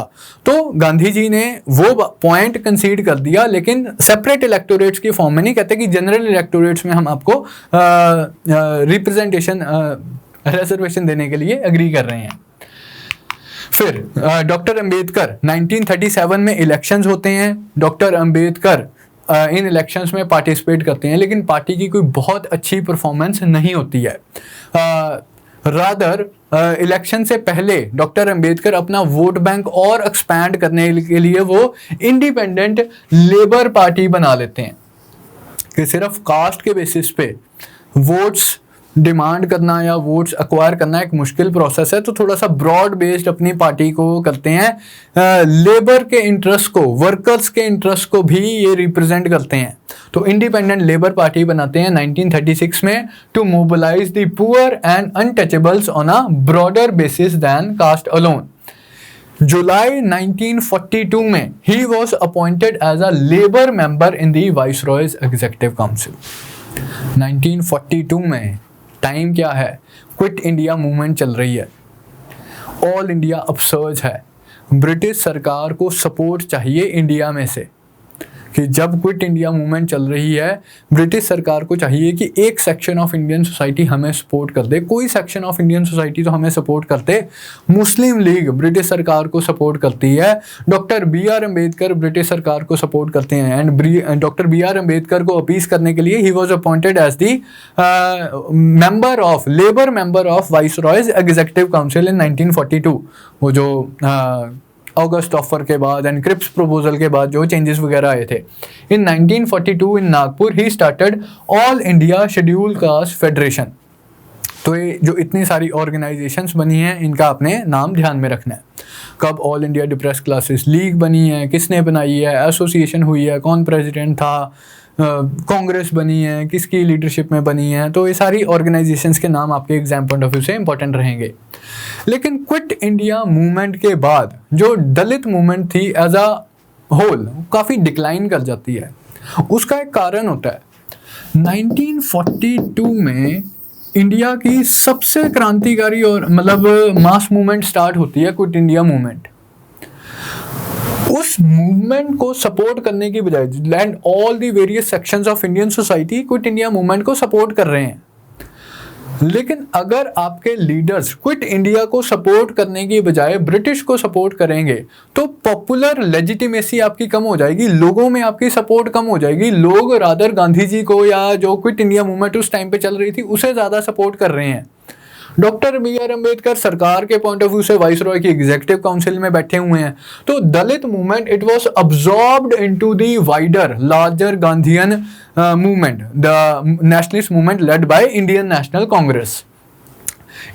एंड गांधी जी बीइंग गांधी जी, तो वो कांग्रेस के लीडर्स को समझाते हैं after the things settle down, जब इंडिया की ट्रांसफर ऑफ पावर की बातें हो रही थी, India got independent, Gandhi ji Congress leaders को एडवाइस करते हैं कि the independence has come to India not to Congress. तो दिल बड़ा रखो, जो अदर पार्टीज़ हैं उनके मेंबर्स को भी आप अपनी कैबिनेट में, आप अपनी सरकार में इंडक्ट कर लो।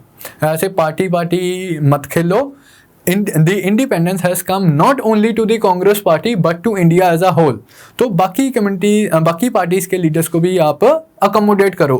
तो doctor B.R. Ambedkar he was appointed as the first law minister of independent India. Nehru ji की फर्स्ट जो कैबिनेट में he was appointed as the law minister. तो ये सारी चीज़ें आप दलित मूवमेंट के कंटेक्स्ट में याद रखेंगे, डिप्रेस क्लासेस के पॉइंट ऑफ व्यू से याद रखेंगे किस तरह से वो नेशनल मूवमेंट में पार्टिसिपेट कर रहे थे। अब हम भाई आज की क्लास का लास्ट टॉपिक करेंगे, that is the princely states. Princely states, जब ब्रिटिश इंडिया में नेशनलिस्ट मूवमेंट चल रही है, आज़ादी की बातें हो रही हैं, तो प्रिंसली स्टेट्स किस तरह से रिस्पॉन्ड कर रही थी। प्रिंसेस का, इसके लिए हमें सबसे पहले तो समझने की ज़रूरत है कि प्रिंसेस का रिलेशन किस तरह से गवर्न किए जा रहे थे between British crown and the Indian princely states. तो उन सारी चीज़ों के भी हम डिस्कशन करेंगे। अब जो ब्रिटिश पॉलिसी रही थी इंडियन प्रिंसली स्टेट्स के कंटेक्स्ट में, उसे हम डिफरेंट फेजेस में डिवाइड कर सकते हैं। ये ऐसा नहीं है कि ब्रिटिश की कोई कॉन्शियस पॉलिसी थी कि अब हमारी ये पॉलिसी चल रही है, अब हमारी ये पॉलिसी चेंज हो गई। जिस तरह से रिलेशंस डेवलप होते हैं between princely states and the British crown, उसको जब हम एनालाइज करते हैं तो हम देख सकते हैं लाइक के there was different trends that could be observed. तो डिफरेंट फेजेस में हम इस पॉलिसी को डिवाइड कर सकते हैं। जैसे इनिशियली जो पॉलिसी थी उसे हम बोलते हैं the policy of equal status. 1740 से, बहुत शुरू से हम ट्रेस कर रहे हैं ब्रिटिश कॉन्क्वेस्ट जैसे जैसे हुई है, 1740 से 1765 बैटल ऑफ बक्सर या ट्रीटी ऑफ इलाहाबाद के पहले वाला जो पीरियड है, इसमें ईस्ट इंडिया कंपनी की कोशिश थी कि अपने आप को इंडिया में to the equal status raise करना as compared to Indian states. India में नवाब ऑफ बंगाल था, निज़ाम ऑफ हैदराबाद था, मराठास थे, मैसूर था, डिफरेंट इंडियन स्टेट्स एग्जिस्ट कर रही थी। And east India company was simply a company of traders, trade करने के लिए आए थे। अपने आप को उस पोजीशन पे रेस करना कि भाई हम सिंपली एक कंपनी ऑफ ट्रेडर्स नहीं है, rather we are an active player in the politics of India.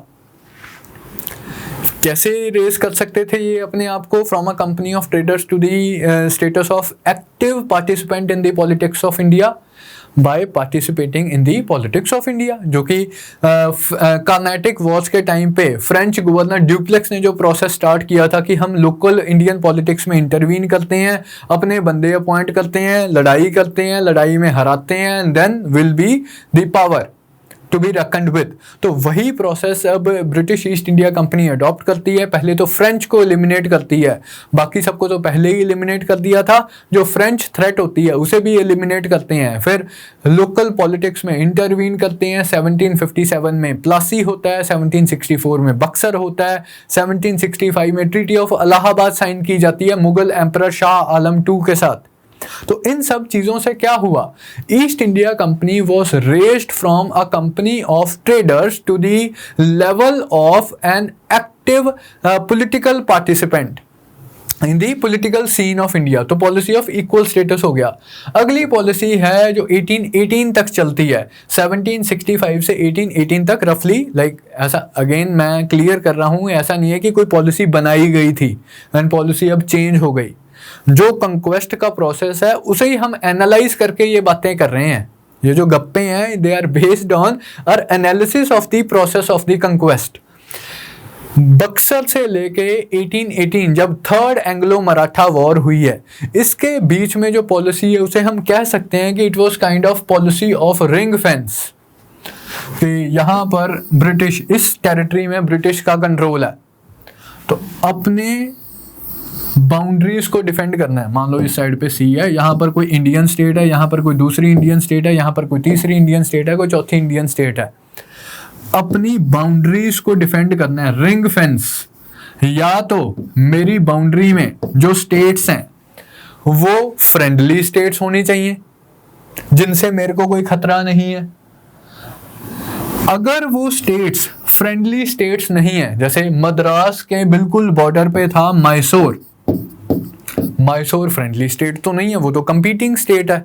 अगर मेरी बाउंड्री पे एक ऐसी स्टेट एग्जिस्ट करती है जिससे मुझे खतरा हो, तो मैं उस स्टेट को एलिमिनेट करने की कोशिश करूंगा लड़ाई के थ्रू, मिलिट्री कंक्वेस्ट के थ्रू। तो that was the policy of ring fence, कि अपने बॉर्डर्स को सिक्योर करना है।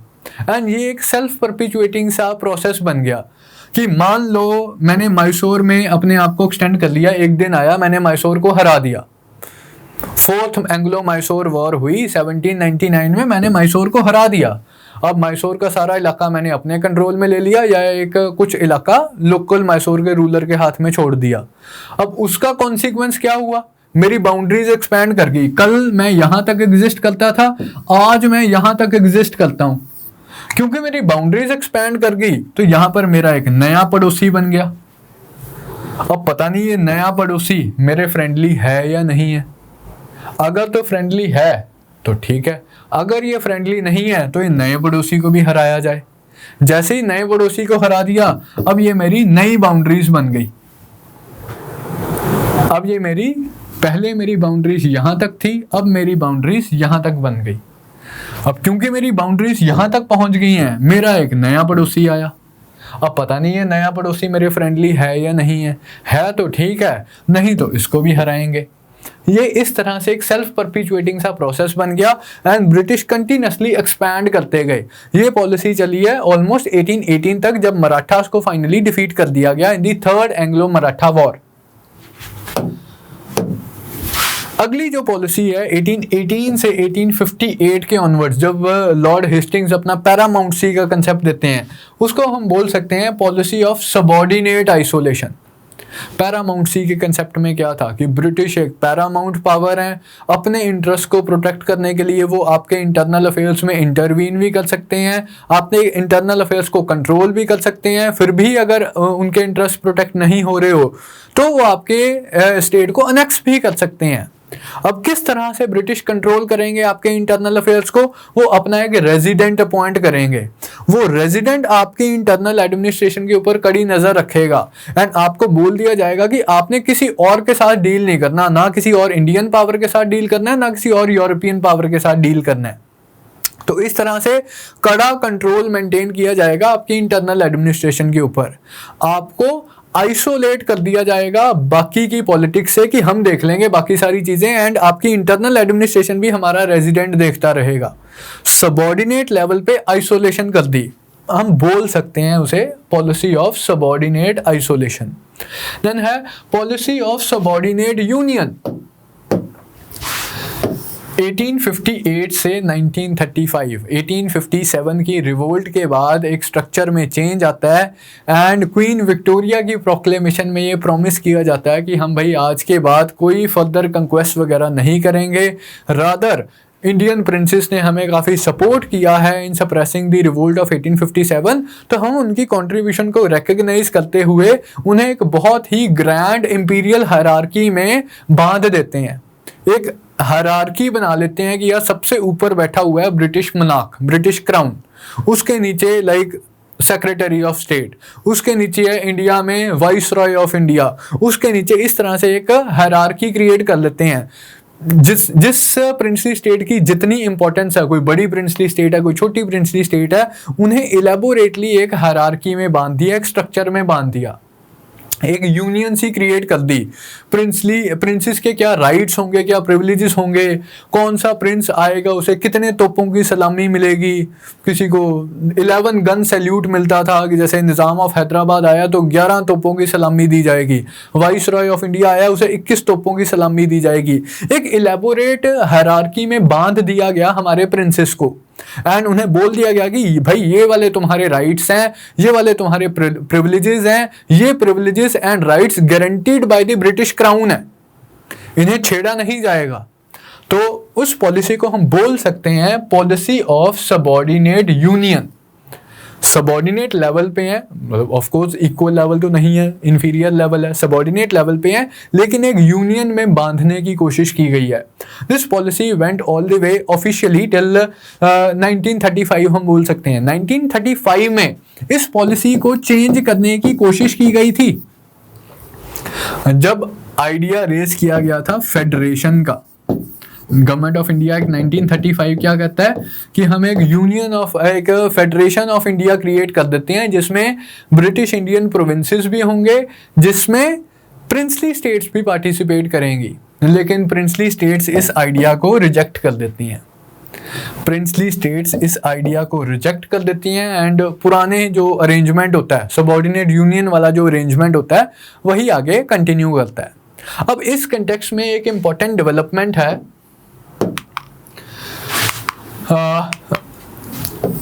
नेशनलिस्ट मूवमेंट जैसे जैसे आगे प्रोसीड करती है तो प्रिंसली स्टेट्स इस नेशनलिस्ट मूवमेंट को किस तरह से रिस्पॉन्ड करते हैं। सबसे पहले तो इम्पॉर्टेंट पीरियड है इस कंटेक्स्ट में वर्ल्ड वॉर 1 का पीरियड। यहाँ पर ब्रिटिश को हेल्प की ज़रूरत थी। हमने डिफरेंट इंडियन पार्टिसिपेंट्स का या इंडियन जो स्ट्रैंड्स ऑफ पॉलिटिक्स थे उसका रिस्पांस देखा था कि मॉडरेट्स ने भी ब्रिटिश की हेल्प की थी, एक्सट्रीमिस्ट ने भी ब्रिटिश की हेल्प की थी। इन्होंने as a matter of duty help की थी, इन्होंने as a like practical measure help की थी कि आज हम मदद करेंगे, कल हमें कुछ मिलेगा। प्रिंसली स्टेट्स ने किस तरह से रिस्पॉन्ड किया? प्रिंसली स्टेट्स ने सबसे ज़्यादा हेल्प की कि यार आज तुम्हें ज़रूरत है, हम तुम्हें सपोर्ट कर रहे हैं, हम पैसा भी डोनेट करेंगे, हम बंदे भी डोनेट करेंगे, हम रिसोर्सेज भी डोनेट करेंगे, ग्रेन वगैरह भी डोनेट करेंगे।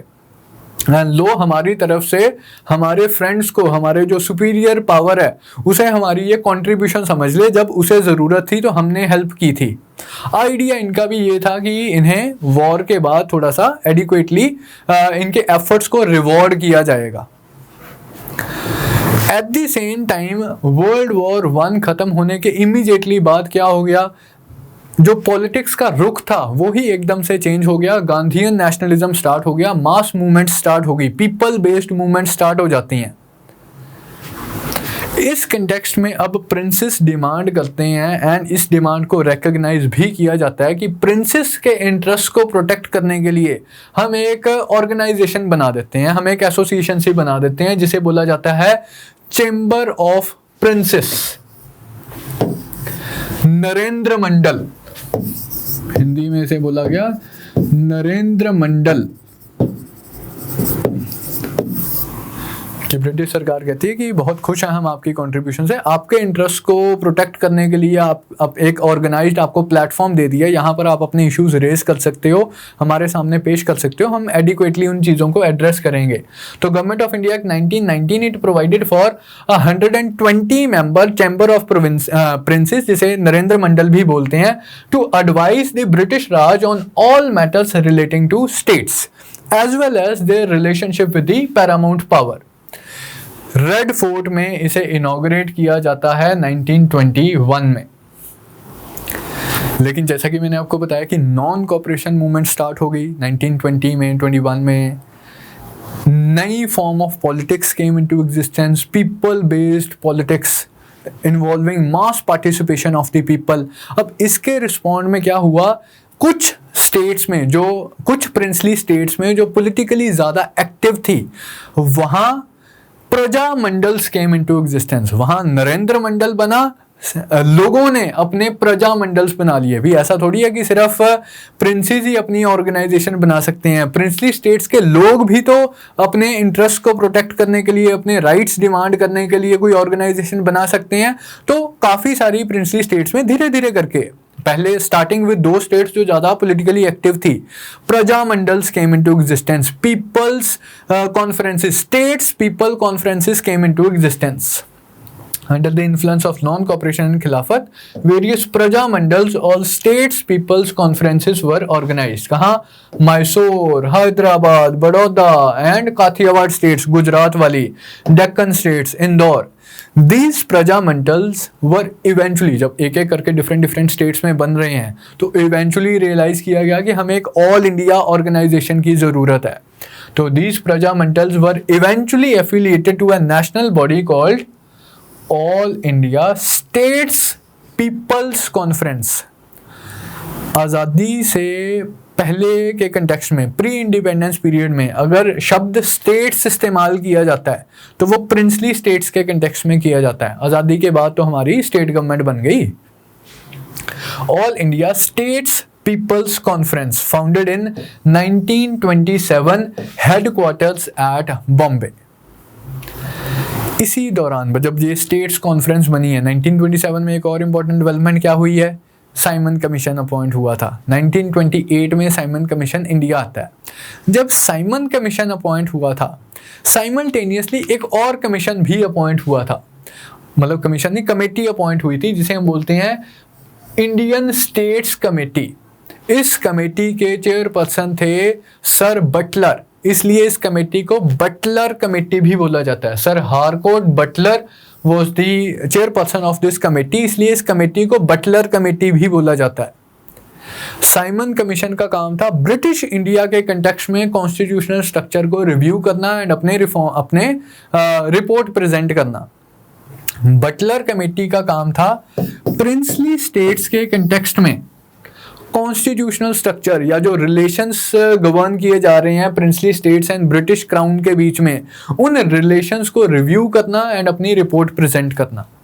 बटलर कमेटी एक बहुत इंपॉर्टेंट अपना ओपिनियन लाइक रिपोर्ट में एक बहुत इंपॉर्टेंट बात बोलती है, कहती है कि not with standing what ever is going on in British India, कि ब्रिटिश इंडिया में आज ये मूवमेंट स्टार्ट होगी, वो मूवमेंट स्टार्ट हो गई, आज इलेक्शंस की डिमांड कर रहे हैं, कल को ये सरकार बना लेंगे, कुछ भी हो जाए ब्रिटिश इंडिया में, वो अलग है।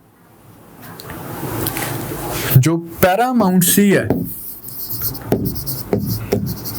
जो relations between princely states and British crown है, ये independent of what ever is going in British India है एंड प्रिंसेस के कंसेंट के बगैर पैरामाउंसी लैप्स नहीं करेगी।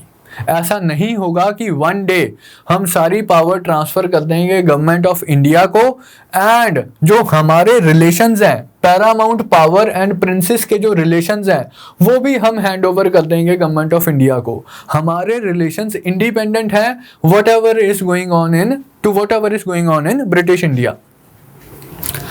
Paramountcy would not be transferred without their consent. उनकी मर्जी के बगैर किसी इलेक्टेड इंडियन गवर्नमेंट को पैरामाउंसी नहीं ट्रांसफर की जाएगी to any democratically elected government in British India. But at the same time it reaffirmed the supremacy of paramountcy with unlimited power. कह रहे हैं कि यार हम पैरामाउंट पावर हैं, हम पैरामाउंट पावर थे और हम पैरामाउंट पावर रहेंगे। Only guarantee that we can give to you is कि तुम्हारी मर्जी के बगैर पैरामाउंसी हम किसी इलेक्टेड इंडियन गवर्नमेंट को नहीं देंगे।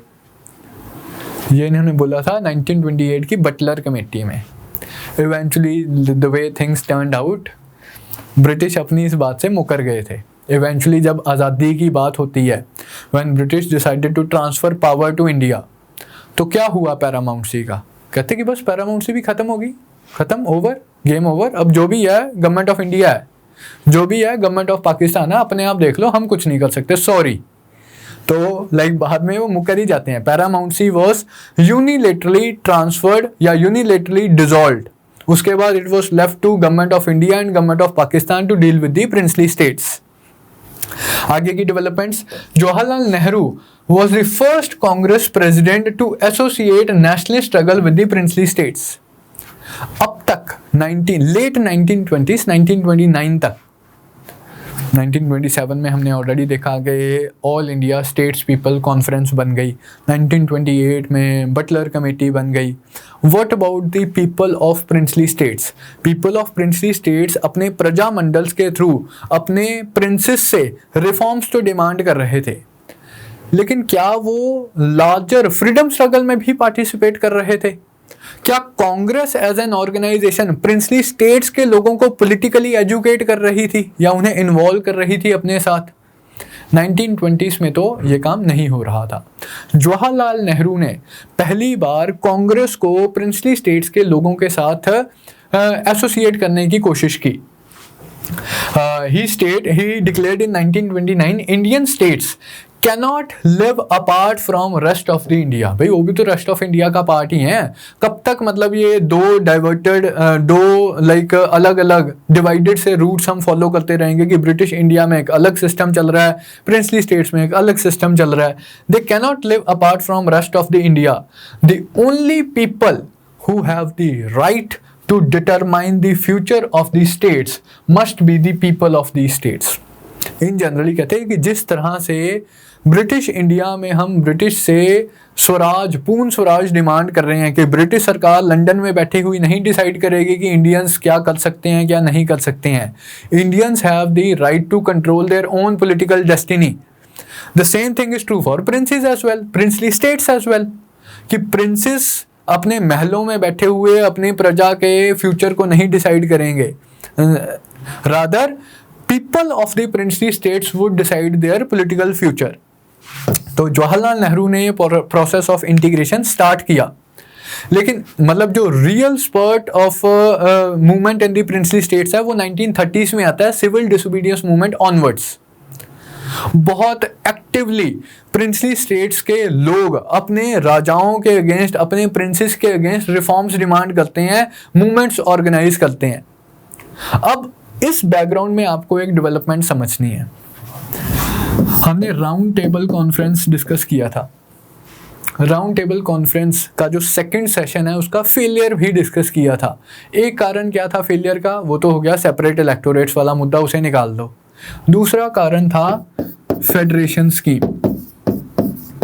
गवर्नमेंट ऑफ ब्रिटिश सरकार फेडरेशन स्कीम लेके आना चाहती थी जिसमें प्रिंसली स्टेट्स को भी ब्रिटिश इंडियन अंपायर का हिस्सा बनाया जाए। प्रिंसेस इनिशियली तो इस चीज को ट्राई करने के फेवर में थे, लेकिन जब प्रिंसली स्टेट्स के लोगों ने अपने प्रिंसेस के अगेंस्ट मूवमेंट स्टार्ट कर दी, भी हमें भी राइट्स चाहिए, जो राइट्स कांग्रेस ब्रिटिश सरकार से डिमांड कर रही है वही राइट्स हमें अपने राजाओं से भी चाहिए। जब प्रिंसली स्टेट्स में ये वाली मूवमेंट स्टार्ट होगी, अब प्रिंसेस को टेंशन हो गई कि यार ये तो मामला हाथ से निकल रहा है, कांग्रेस तो हमारे लोगों को भी भड़का रही है। तो उन्होंने बोल दिया यार हम इंटरेस्टेड नहीं है इस तुम्हारी फेडरेशन स्कीम में। ब्रिटिश सरकार ने फिर भी गवर्नमेंट ऑफ इंडिया एक्ट 1935 में इंडिया को फेडरेशन बना दिया एंड बोला कि भाई प्रिंसली स्टेट्स अगर चाहते हैं, प्रिंसेस अगर चाहते हैं तो फेडरेशन ज्वाइन कर सकते हैं। लेकिन क्या हुआ, क्या प्रिंसेस ने फेडरेशन ज्वाइन की? नहीं ज्वाइन की। वो कहते यार हमने नहीं ज्वाइन करनी, क्योंकि इसमें तो सारी हमारी राइट्स ही हमारे हाथों से छीनी जा रही हैं, अभी हम इंजॉय कर रहे हैं, why should we join federation. तो ये फेडरेशन ज्वाइन करने से मना कर देते हैं। लेकिन रेस्ट ऑफ द इंडिया में इलेक्शंस होते हैं 1937 में, कांग्रेस इलेक्शंस जीत जाती है एंड कांग्रेस की सरकारें बना लेती है। अब जब कांग्रेस सरकारें बना लेती है, अब वो प्रिंसली स्टेट्स में एक्टिवली घुस जाती है कि अब प्रिंसली स्टेट्स में जो प्रजा मंडल्स होते हैं उनमें उनको इनकरेज करती है पॉलिटिकल एक्टिविटीज में इंडल्ज करने के लिए। तो इवेंचुअली 1930s ऑनवर्ड्स, मतलब 35, 37, 38 ऑनवर्ड्स प्रिंसली स्टेट्स की जो मूवमेंट थी वो भी उसी लाइंस के ऊपर चल रही थी जिस लाइंस पे ब्रिटिश इंडिया में पॉलिटिकल मूवमेंट्स चल रही थी। The assumption of office by Congress ministries, it generated a feeling of confidence and aroused expectation in the people of the states. क्या consequence हुआ? Thus the high watermark of the movement in the states was reached in the years of 1938-39. तो 39 में तो world war start हो गई। प्रजा मंडल्स और peoples associations sprung up in many states, जिन छोटी छोटी स्टेट्स में भी Praja Mandals came into existence and struggles broke out in Rajkot, Travancore, Mysore, Hyderabad, Patiala, Jaipur, Kashmir. अब इन स्टेट्स के लोग एक्टिवली अपने प्रिंसेस को अपोज कर रहे हैं एंड उनसे रिफॉर्म्स डिमांड कर रहे हैं, democratic form of government demand कर रहे हैं एंड कांग्रेस इन सभी मूवमेंट्स को एक्टिवली सपोर्ट कर रही है। तो इस तरह से प्रिंसली स्टेट्स में भी मूवमेंट चल रही है, इंडिया ब्रिटिश इंडिया में भी नेशनल स्ट्रगल चल रही है। अल्टीमेटली इंडिया आज़ाद होता है। ब्रिटिश क्या करते हैं, सारी पावर ट्रांसफर कर देते हैं government of India and government of Pakistan को। पैरामाउंटसी लैप्स कर जाती है, अनाउंस कर देते हैं कि आज से हमारे सारे जो तुम्हारे और हमारे पुराने रिश्ते थे, आज से वो सारे रिश्ते खत्म। आगे क्या होगा तुम जानो, गवर्नमेंट ऑफ इंडिया जाने, गवर्नमेंट ऑफ पाकिस्तान जाने। हमारी तरफ से तो technically you are free, legally you are independent. ये लीगल पोजीशन थी, लेकिन प्रैक्टिकली ये पोजीशन फिजिबल नहीं थी। 500 से ज़्यादा प्रिंसली स्टेट्स एग्जिस्ट करती थी इंडिपेंडेंस के टाइम पे, more than 560 princely states exist करती थी। अब इतने सारे इंडिपेंडेंट छोटे छोटे राज तो नहीं बन सकते थे।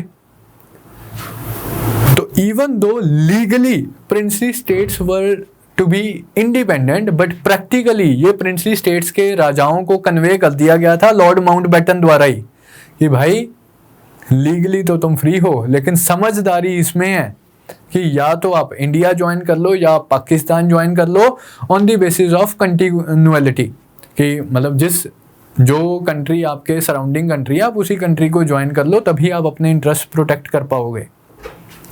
तो थोड़ा सा परसुएशन, थोड़ा सा लाइक प्रेशर का इस्तेमाल करके, थोड़ी धमकियों का इस्तेमाल करके all the princely states they join like other the union of India और पाकिस्तान।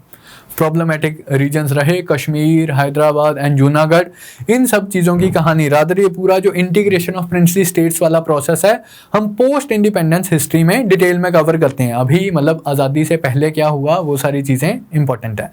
तो that is all as far as the developments in the princely states are concern from 1938-39। जैसे मैंने आपको बताया Congress openly supported the peoples movements. तो that is all as far as today's class is concern. जो remaining topics रह गए हैं हमारे, the leftist trend, the role of women, business and politics किस तरह से इंपॉर्टेंट रोल प्ले कर रहे थे नेशनलिस्ट मूवमेंट में, ये सारे टॉपिक्स हम कल की क्लास में देखेंगे। क्लास थोड़ी सी लंबी हो रही है तो यहाँ पर हम कंक्लूड करते हैं आज की class, and tomorrow will again continue with the other trends in the nationalist movement. तो that is all as far as today's class is concern. Thank you from my side. Hi, अगर आपको ये lecture पसंद आया तो हमारे channel को subscribe कीजिए, और अगर आप यूपीएससी 2021 के प्रीलिम्स के लिए सीरियस हैं तो हमारा क्रैश कोर्स जरूर ज्वाइन कीजिए। कोर्स की डिटेल्स आपको हमारी वेबसाइट, जिसका लिंक डिस्क्रिप्शन सेक्शन में होगा, उस पर मिल जाएंगी। नहीं तो आप हमें कॉल कर सकते हैं नीचे दिए गए नंबर पर।